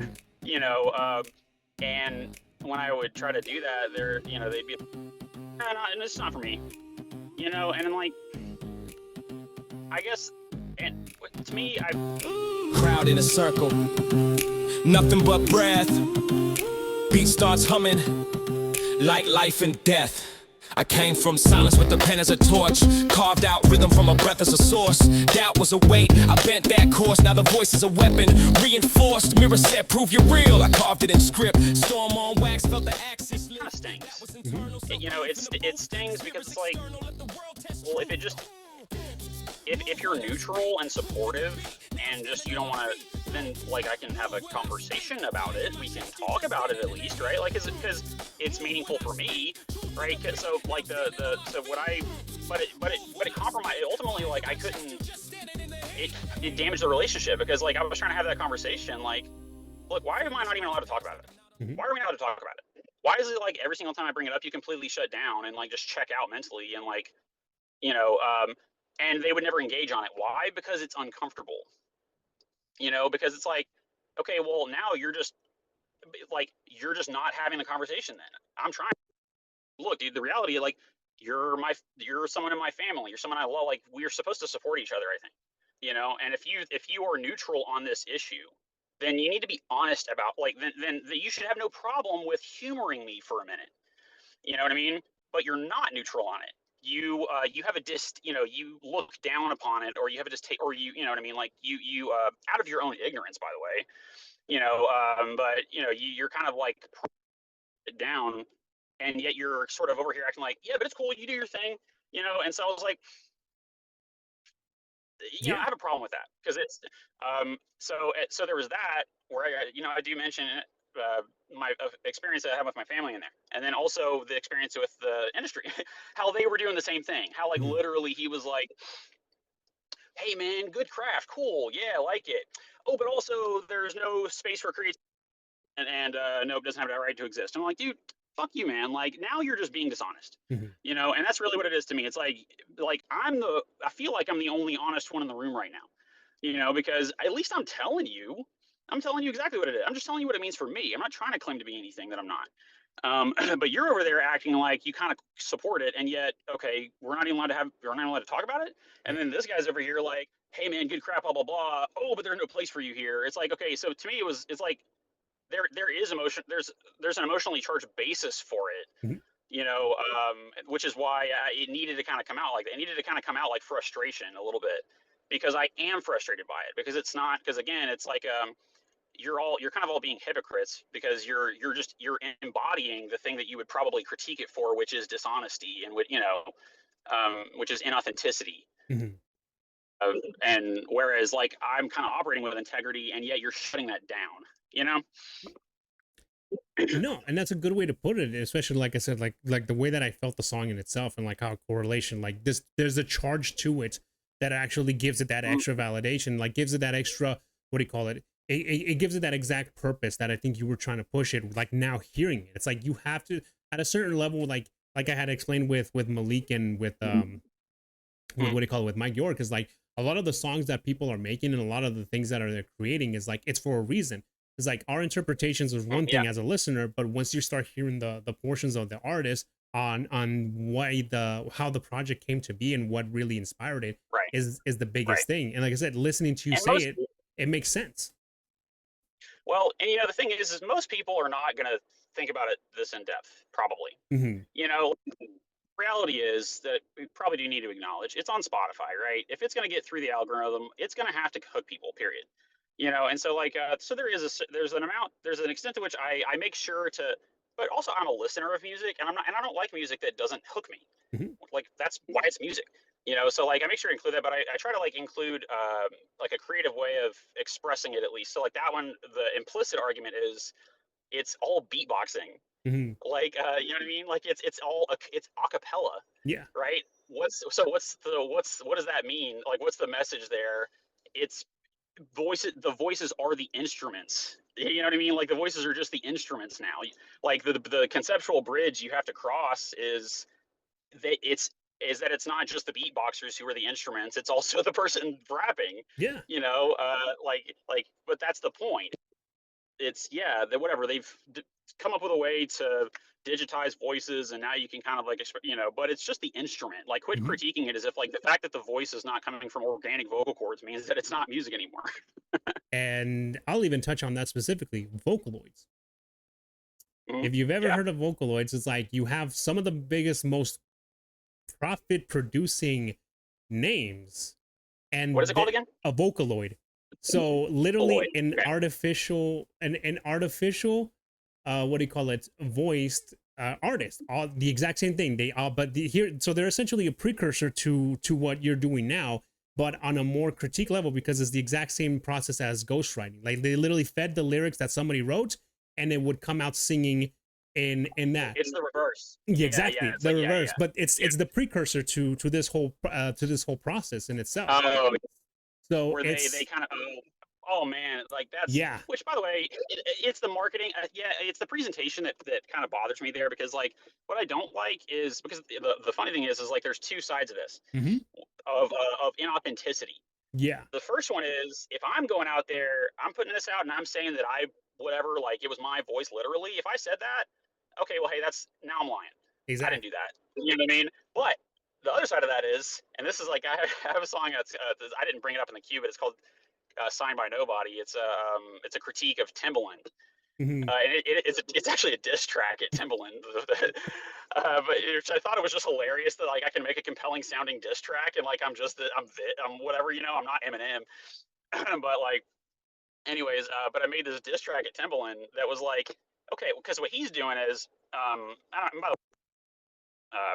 circle back to this in a minute, so I don't know if he's still kind of like taking this angle, but for a while he had this thing called Tata, which was like, oh, this is it was like he's signing an AI artist. And it's like he's treating it like she's fucking emergent. He's treating it like she's autonomous, that she's sentient. And I'm like, dude, fuck you, man. No, she's not. What it is you or a couple guy, they're over there, whatever, some kind of like, and then the joke I put in there is like, I'm like, picture this. So there's like Timbaland, and he's in his boxers, and he's like, on his computer, and he's like, all right, make an Aaliyah song, but put a New York drill swing on it. And then he's like, oh look, new single just dropped by Tata, like he's not even in the room. And I'm like, dude, that's just as dishonest. By acting like it's emergent or autonomous, you're like, all you're doing is poison, because you're making people think that it's like Skynet, and it's not. You know, it's an input output machine. So like, it's like you can be inauthentic on both sides by being like overly progressive, Mhm. right? And acting like the tech is somewhere that it isn't. Yeah. It's like, no, dude, it's just you putting a lazy ass prompt or whatever. It's like you doing some shit behind the scenes and then deliberately not taking credit for Exactly. it. Exactly. No, and that's a really good point to it. And it's like, and it really brings that problem back full circle. Like you said, it's like the inauthenticity of it. It's like stop, like we get it. Lying's lying. It's Exactly. the There lying you that's go. the problem. Yeah. Exactly. Exactly. Man, that and no, and that one really does get to the level of it. So now here's what the last three songs, because we already did talk a little bit about working the flaw. So Mhm. before we touch on this one, so Sarah Viv Spire. So that one, like you said, that one's more like a prompt. That was like somebody asking you to create the Yeah. song, and it kind of Yeah. came Yeah. out Yeah. whimsical.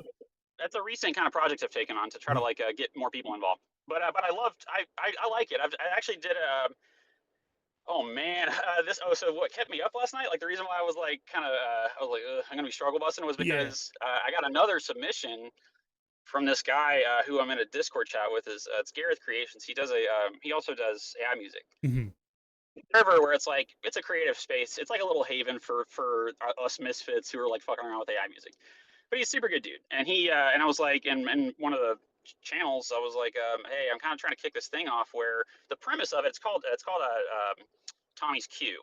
But the idea of it is like queuing up the concept of a song, not the song, you know, and then letting me interpret it and then putting that in the playlist, right? Hmm. So it's kind of like but then like whenever I publish whoever, because like I want to kind of give credit where it's due a little bit, but also like obviously I'm the one mechanically kind of like designing it and shit. But what I do is like the person who gave me the inspiration, like who gave me the starting point, I'll credit them on the front cover, right? Hmm. And the caption. So like so yeah, this that one in particular, Serbian Spire was a friend of mine because he was just helping me get it started, and he was like, "All right, man, yeah, so here's what I want you to do: make a song that's like captures." He's like, you know, I want to feel like when I was a kid and I went home and played video games. So, like, I want to like have that kind of nostalgia, Aha. you know, Yeah. and you know, so and I was like, huh. But so to me, it becomes like a kind of a technical problem to solve, almost like a sort of a creative like problem, right? Like I don't Yeah. know. Okay, how do I do that with just what he said? You know, and so what do? I go in here and I'm in my little like think space with ChatGPT, and I'm kind of like I'm trying to make this thing coherent, and like I'm also iterating and putting in some tracks. I'm kind of seeing what comes out, and I'm going, no, because that one started with like the first thing that comes to mind was like, okay, something maybe quest related, maybe it's like something maybe it's got an ocarina in it. Hmm. You know, like because he's my age, he probably played Ocarina of Time, whatever. Like I'll see, you know. But then like I was like, everything came out just didn't feel. I didn't feel it. And so with that one, I was like, well, I have to really put myself in the experience of it, because like what I do know, because I can relate to it, was because I was that kid too. You know, I played like, and the big one that always sticks out for me in terms of nostalgia is Wind Waker.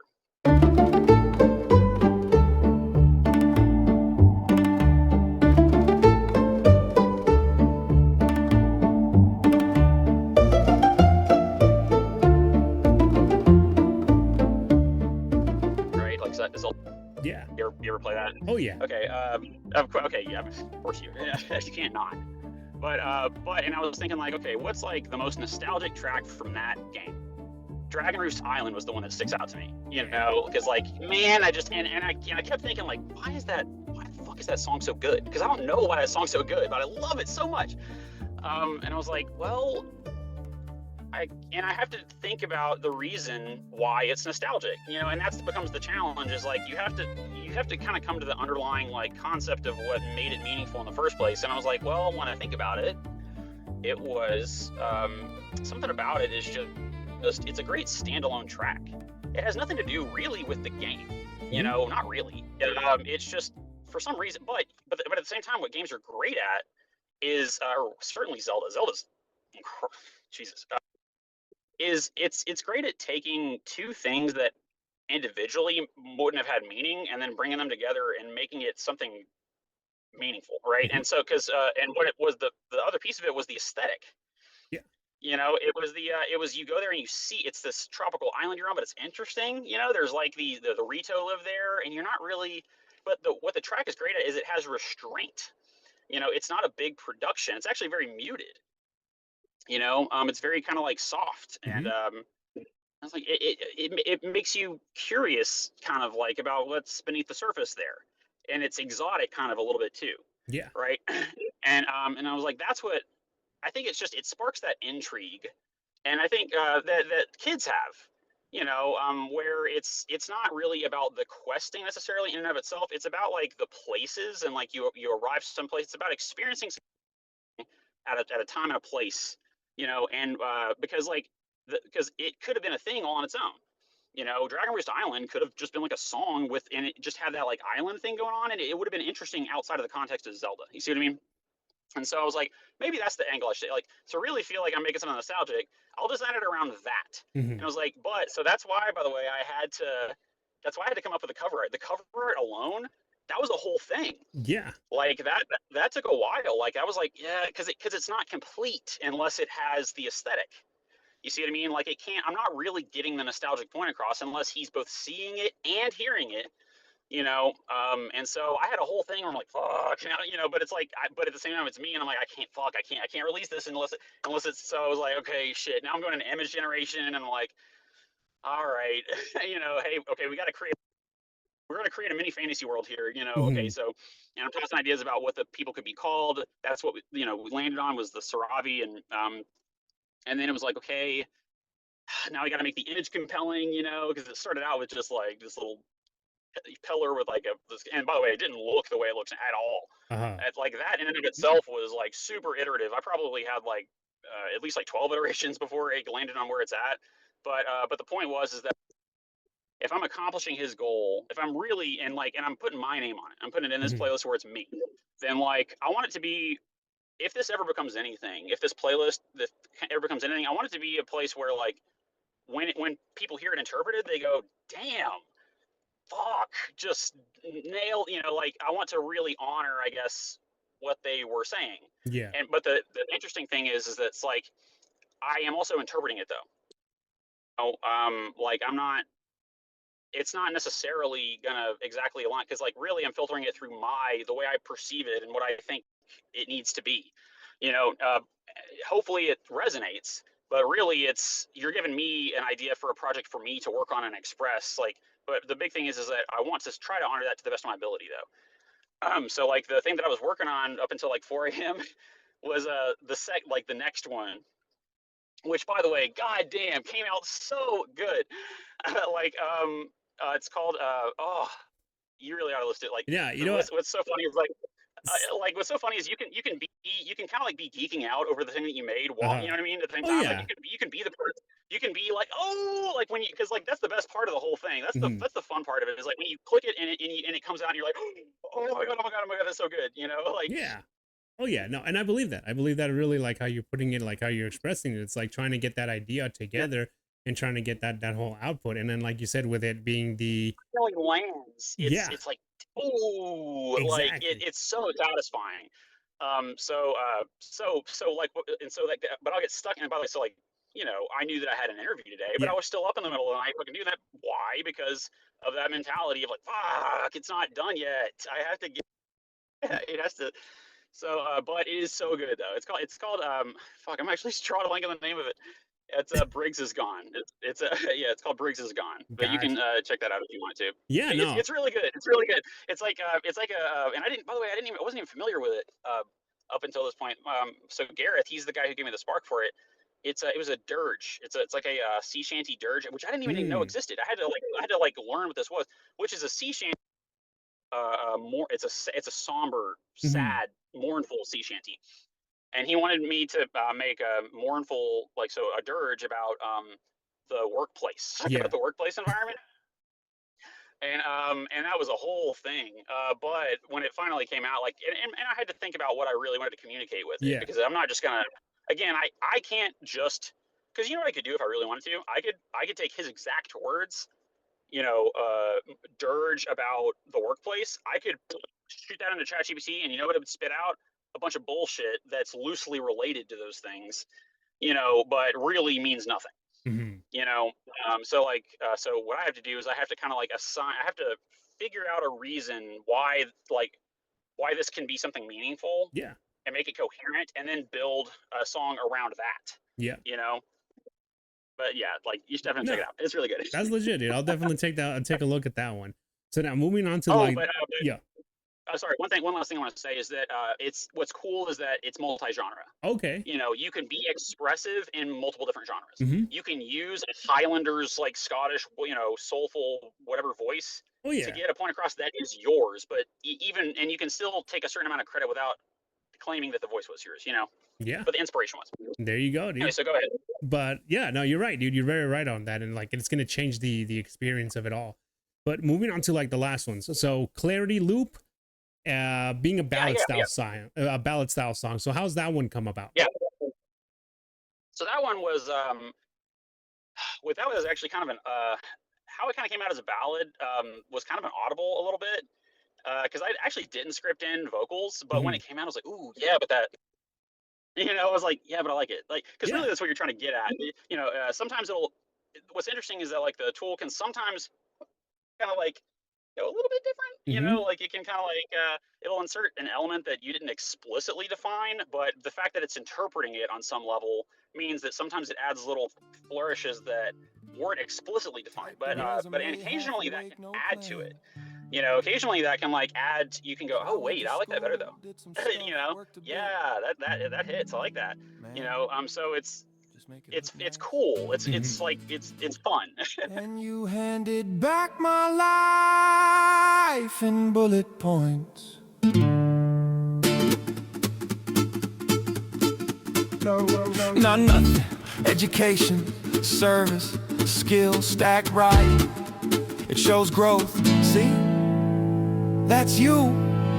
Oh yeah.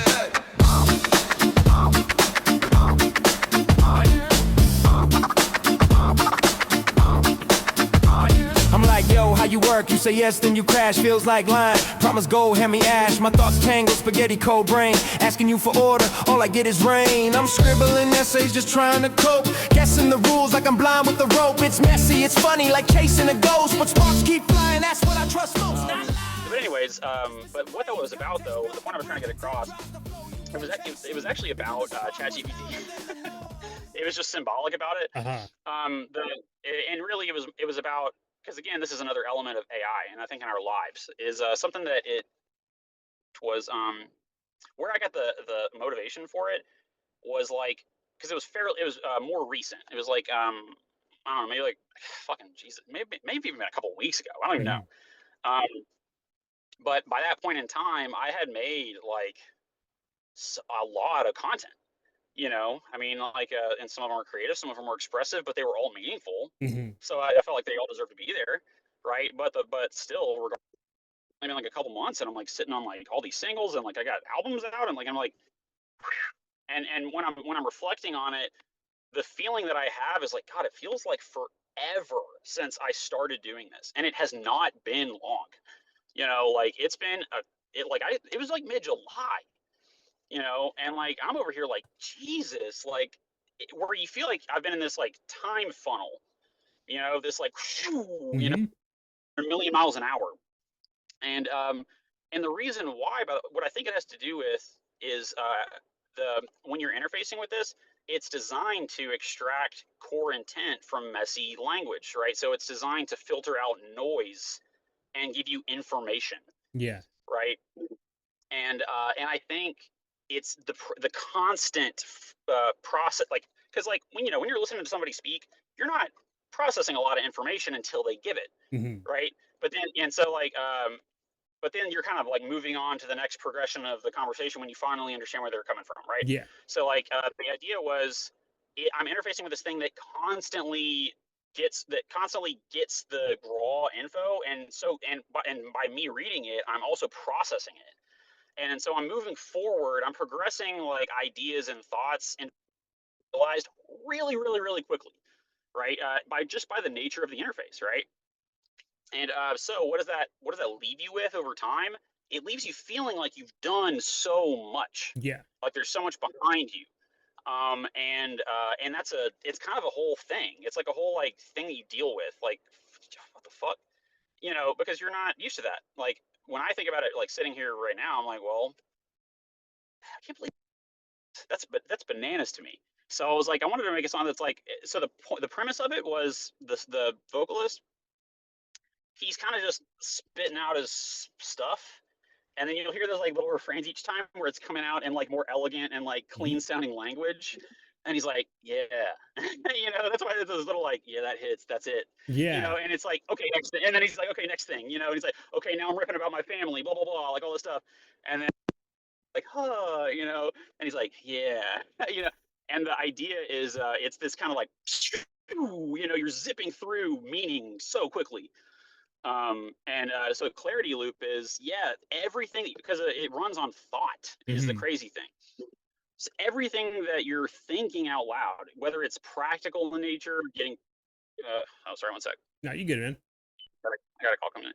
Okay, so whether it's practical in nature or whether it's emotional or philosophical or spiritual in nature, whatever it is you're putting into this, it's gonna, it comes back really concise and clear. And for you, the individual, when you read it, it's you processing information, And so that one was about that. It's about like this kind of like just this like mega fast movement of thought, and how it's a loop, how it's like, okay, whatever it is I'm thinking, I can do this. Yeah. But it makes you feel like you're moving at light speed, and it makes you lose track of time, like seriously, and it's a real thing. Yeah. So that's what that one was about. And but so yeah, that was my experience with it. That's the me piece of it. The topic is that's a thing. Like this is something that probably there isn't a lot of language on right now, and so I wanted to give it some language. Yeah, no, and that's good, dude. That's good the way to put it, and that's what I was trying to figure out with it, because there was a lot of self-referential things into it, but it was definitely touching on those on very specific things where I'm just like, I need to ask him about this, on how it's like slowly coming back to like, yep, that sounds like you said, like, yeah, that sounds like a good line, and then it starts back all over again, and then it's just like, right, it like flip flops, but like it makes more sense every single time as you kind of keep hearing it. Right. Yeah. And that's the point, is that you the user, you're over there just unpacking shit, like, because I mean, I probably present a lot differently, like on an aesthetic or whatever. Like I probably seem like I'm just a guy, because I am. And, but what's coming out is just me channeling that into precise language and then structuring it because I have taste and I want it to sound a certain way. So it comes out as like meaningful and clear, but it starts as that kind of like messy human experience. You see what I mean? And that's, so yeah. So what I wanted to portray in that one was like the messy person kind of like doing that, you know? No, and that makes sense. That makes sense with it, with the way that, like you said, you're explaining it. You explaining it gives it that extra bit, that more feeling with it at the very end. But with that one being the what do you call it? With that one, this one actually leads into Shift, which is the one that you really recommended that I listen to, and the one that and so with that one, I really listened to that one like twice, 3 times, and I'm just like, this one has a little bit more. I think this one has the biggest weight out of all of them so far. Like not to undermine Working the Flaw or Didn't Write This or like even Chasing, but Shift, like you said, it really when I first listened to it, I'm like, all right, let me get the beat down, let me get the lyrics, and it's like, all right, this is what I heard. And then once I listened to it like the second or the third time, and it's like, all right, so it's like it's retrospective. By the way, what's up? I appreciate you doing that. Yeah, no, dude, like I said, that's the main point of the project with it. So, but with retrospect, with it being very retrospective, introspective, like the process, it's very self-admitting, but it's also telling of the creative process, how using the machines works. What does it take to actually be authentic? And I think the way that the lyrics in full really like lay it out are the way that's actually the most authentic way that I can be. That it's like, it's just such a variety in the exact same way that regular spoken language is.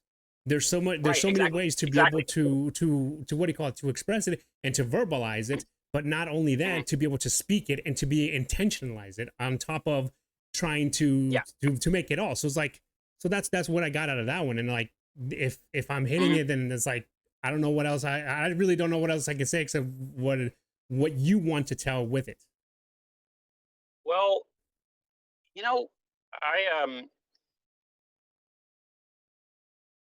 I feel like I didn't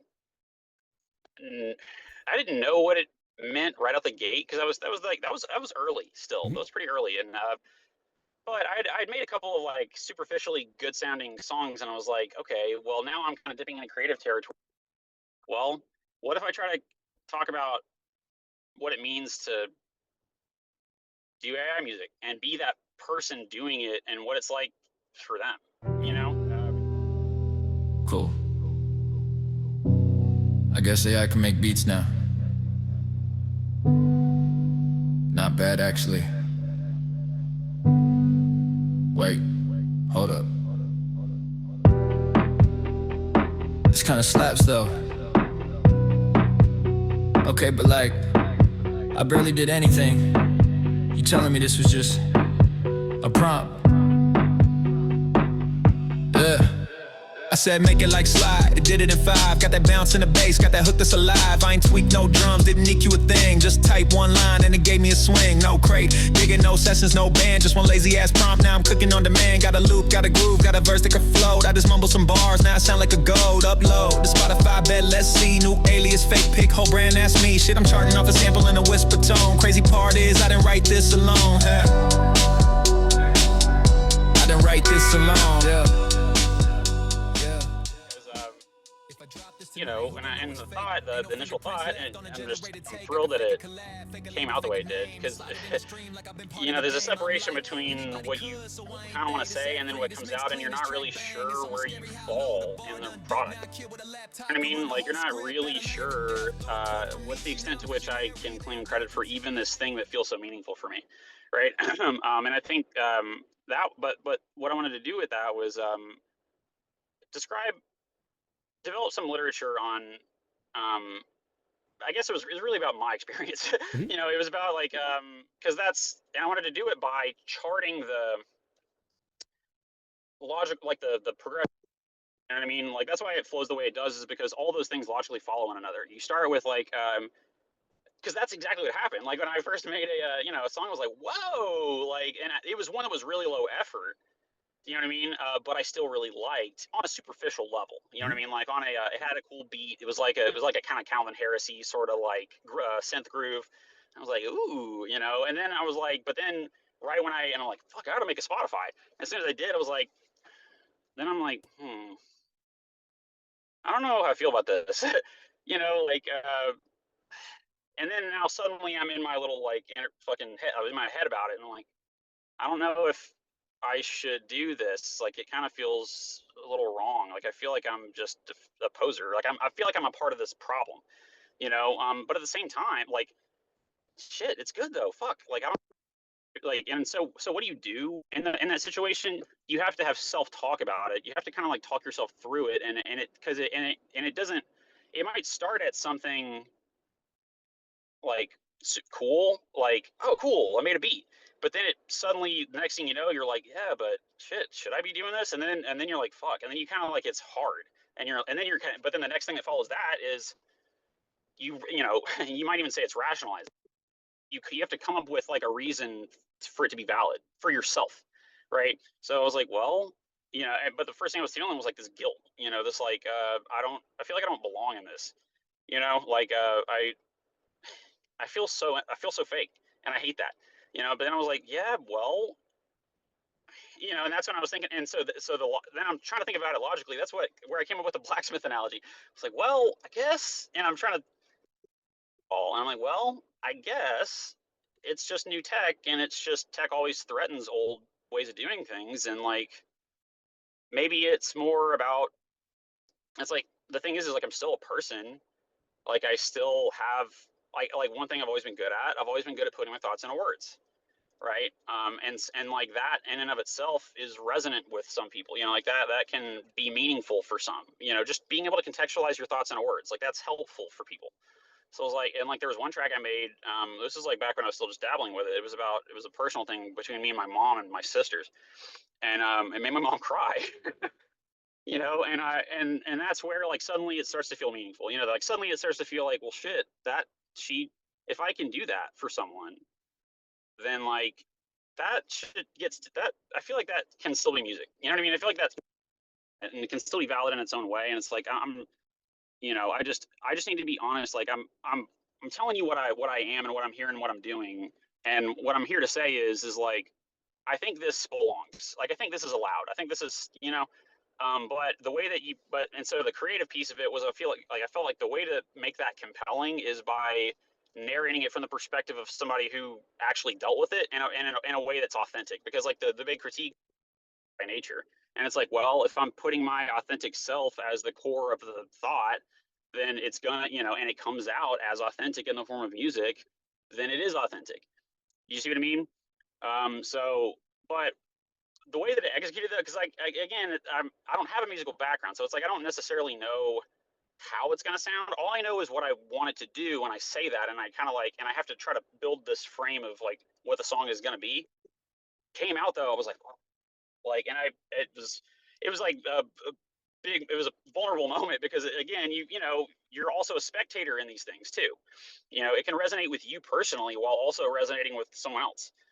And neither of you wrote it necessarily, so but yeah, I mean, but that was also just been like the one that's like the most people have kind of like come and talk to me about, or they're like, fuck man, like, and part of me is like, I'm over here and I'm like, I know, because like, obviously I know, and when it met my standard, because the thing is like, that wasn't the first version of it either. And there's this like really crazy moment of clarity, where like, when it's there, and when it is, it's like, whoa, man, and suddenly, that you weren't expecting. And so like, so it has to meet, this is where the curation piece of it, I think is actually a good thing for music, is that like, it lets you work through the things that don't work, like on the front end, so that ultimately you're producing more good content, like for the general public. And so like, it had to meet my standard before I ever met it. And so like, or before I ever, released it. So like, when people come up and they're like, wow, it's kind of me, like, and I can feel close to that, because I put a lot of thought into it, and yeah, so that's why I kind of like, I kind of put that front and center in terms of my discography, because I think it's like, it says, I think before I start, yeah, I guess here's how I would say it. Before I get my stuff, I want them to know who I am, and so I always kind of put that up front. I'm like, when you listen to this, you're going to know what I'm about,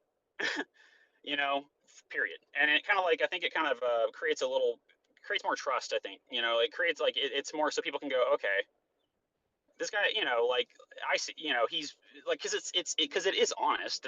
It just is, and it's human, and it's meant to be, because that's me trying to tell people, and they don't know it, maybe, but like, it's me trying to tell people, like, yeah, I mean, this is what I do, this is how I arrived, like, this is how I reached a point where I said to myself, okay, I have a place in music too, and and I have to walk them along that same trajectory, like, because it's not enough to tell people, because you don't fucking listen. Yeah. You kind of have to like, you have to change the frame through which they're looking at the problem by putting them in a place of music, and like, because when you're listening to music, you're not being spoken at. You're kind of like writing an experience along with whoever you're listening to. Yeah.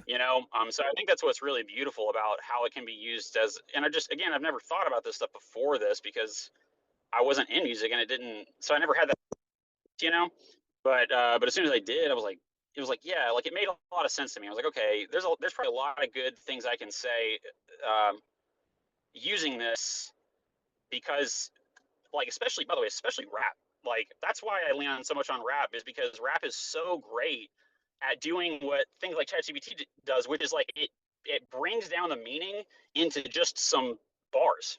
You know what I mean? It can make a whole argument in a really concise way that has it has enough pop to like hook people, but then it also is like often emotional enough to land on an emotional level. It's actually like really brilliant as a form of expression, that it was invented the way it is, but like, that's why I went with that, is because it was like fucking A, man. Like that really, I felt that one a lot, you know. Um, so so yeah, that's what that one is about for me. And then as far as like the meta commentary, the social commentary piece of it, it's also I guess for people who it's for people who have dabbled with it and want to feel like they're doing something meaningful, but they feel shame, you know, because that's a I mean, that's what I felt, you know, like it's a reaction I think a lot of people probably do. It's inevitably going to happen where folks are dabbling with it, especially like in like the tech side of things, and they suddenly find themselves really wanting to advocate for the music, but feeling embarrassed and feeling like people are going to laugh at them, you know. um, and they're gonna just like dogpile them, and they're just gonna treat them like shit, and they're gonna say that, hey, no, that's not music, you know, like, and they're just gonna be, you know, and that's a shitty feeling, you know. So it's a shitty feeling to feel something, to feel like the music is validating you, but nobody else will, or nobody else will validate the music, because by not validating the music, they're kind of like not validating you. It's like a whole thing, because like Yeah. also you kind of like you can't rely on people's validation either, you know. But at the same time, to feel like you must keep it all over here, and it's like a black sheep to, you know, whatever, you know, like to feel like that sucks. Yeah. So what I was trying to do is just kind of like tell folks like, you know, I've been there, but two, I here's my case for it. You know, you know, I think here's what I think. I think it's about being honest, and you know, and then also, you know, I don't think you should be ashamed. You know, I think you should just, if you're exploring a new medium of you know, creativity. If that's your, then that's fine. Mm-hmm. You know, that's okay. Yeah. You don't have to. You don't have to be inauthentic about it. You can be authentic about it. You can own it, and that be enough. You know. No, it's true. And I think to close that one off is like there's got to be a level to legitimacy to it. And then I think that's the main point of the expression with the song and like how you laid it out. There's got to be a level of legitimate intention behind it. And outside of that, there's nothing else that isn't going to get to that level unless you own up to what it is you're doing. And that song itself, like I said, even though, like you said, it wasn't physically written by you, there was no what do you call it, direct pen to pad, like I would have said it, is that it's still there though. It's unquestionably me. Exactly. You know what I mean? And that's the point. It needs to be you. Mm-hmm. It needs to be like, if for you to have, I would say, like, and this is where I think we need to shift in kind of our scope of what when we think about music and we think about creativity and we think about like what it really means. You know, I think it's kind of always been that way. I think like anything that's been artistic has always had intention, like truly. Now, granted, unless you're in like the philosophy of like the observation of chaos and like finding meaning out of it, whatever. But like, anything that's ever been produced really hit, like it was on purpose. There were, you know, fortunate in the sense that, well, I say fortunate for one reason or another, whether it was, you know, they had a passion for it perhaps, or maybe they were brought up that way, whatever the case may be.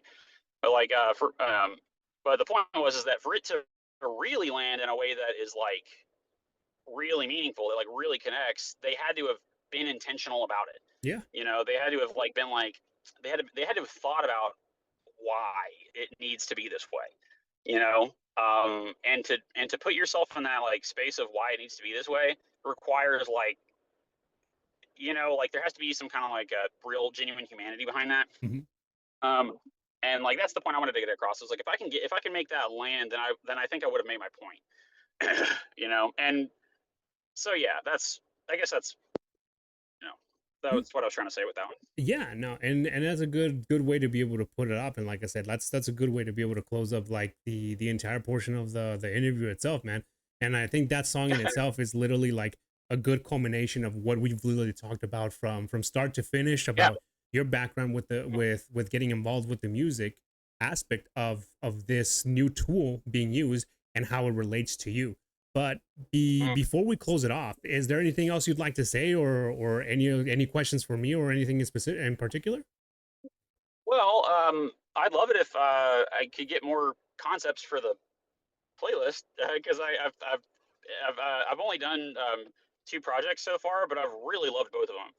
And I would love it if it's, I'd love to just get more people involved. Like, I guess like, you know, so if anyone listening, if they have like, an idea for a song, you can send it to me, and I'm not charging or anything. I just ask like if you like it, when I slap it on there, you can just like the playlist and just rate, maybe tell somebody that it's there and they can pitch an idea of their own. That's it.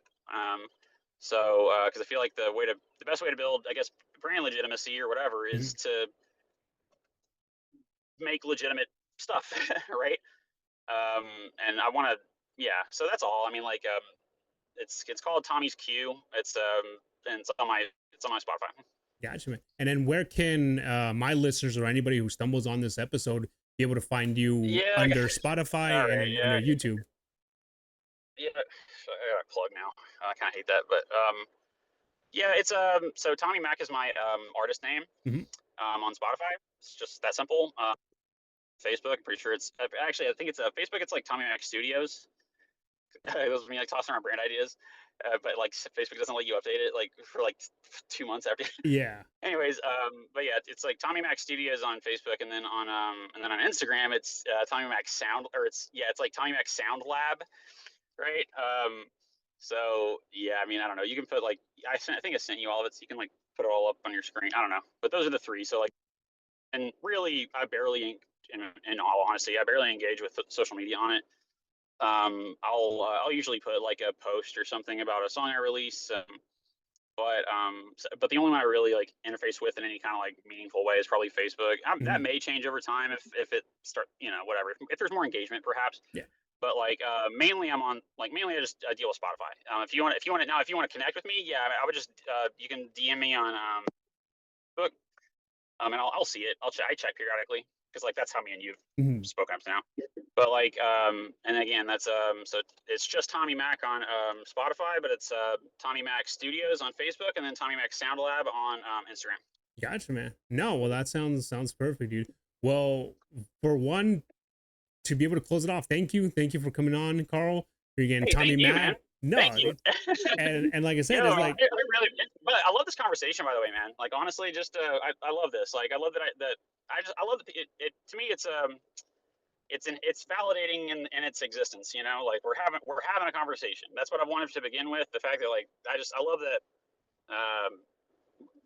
This is an example of that. So I really appreciate it, man. Yeah, dude. No, and like I said, man, it's like I really appreciate you, one, giving me the time to be able to, for us to be able to have this conversation, and then two, to be able to like have this discussion. Like I said, and like you said, it's one of those things that's already out there in the public. It's already in the entire manosphere of what it is of consumption. Absolutely. And the last thing I'll say is it's here whether we like it or not. Yeah. You know what I mean? It's not going anywhere. We either get familiar and we get acquainted and we start hashing it out and we start kind of reckoning with it, or or you don't, but like you're just it's gonna outlast you. Yeah. This isn't going away. It's too powerful. It's too big, and so what I encourage everybody is you don't have to make AI music, but like don't demonize it. I would say that just don't demonize it as a concept. I would think about it. I would, and frankly, the best way to get clarity on it is by understanding the technical side of it a little more. So I would just encourage everybody to, whether it's chat, whatever, maybe just look up some things on how it actually technically works, right? Because I think that'll demystify some of it for you. Oh yeah. It'll make it like less where you're thinking of it like emergence, and more like more of a lens, a really high octane lens. Yeah. For sure, man. Well, I think that's a pretty good way to be able to close it off. Well, thank you again, Tommy Mac. Thank you, Carl, for coming up on the Sound Bits on another new episode. And like I said, thank you for sharing your creations with me. It's my pleasure, man. Yeah, my pleasure. Thank you. All right, so we'll go ahead and close it off. Have a good one, man. Later. Photos, man, people need a face. I freeze up, feels like I'm betraying my base. So instead of rejecting it, I write it all raw, test it like science. Step 1, observe the flaw.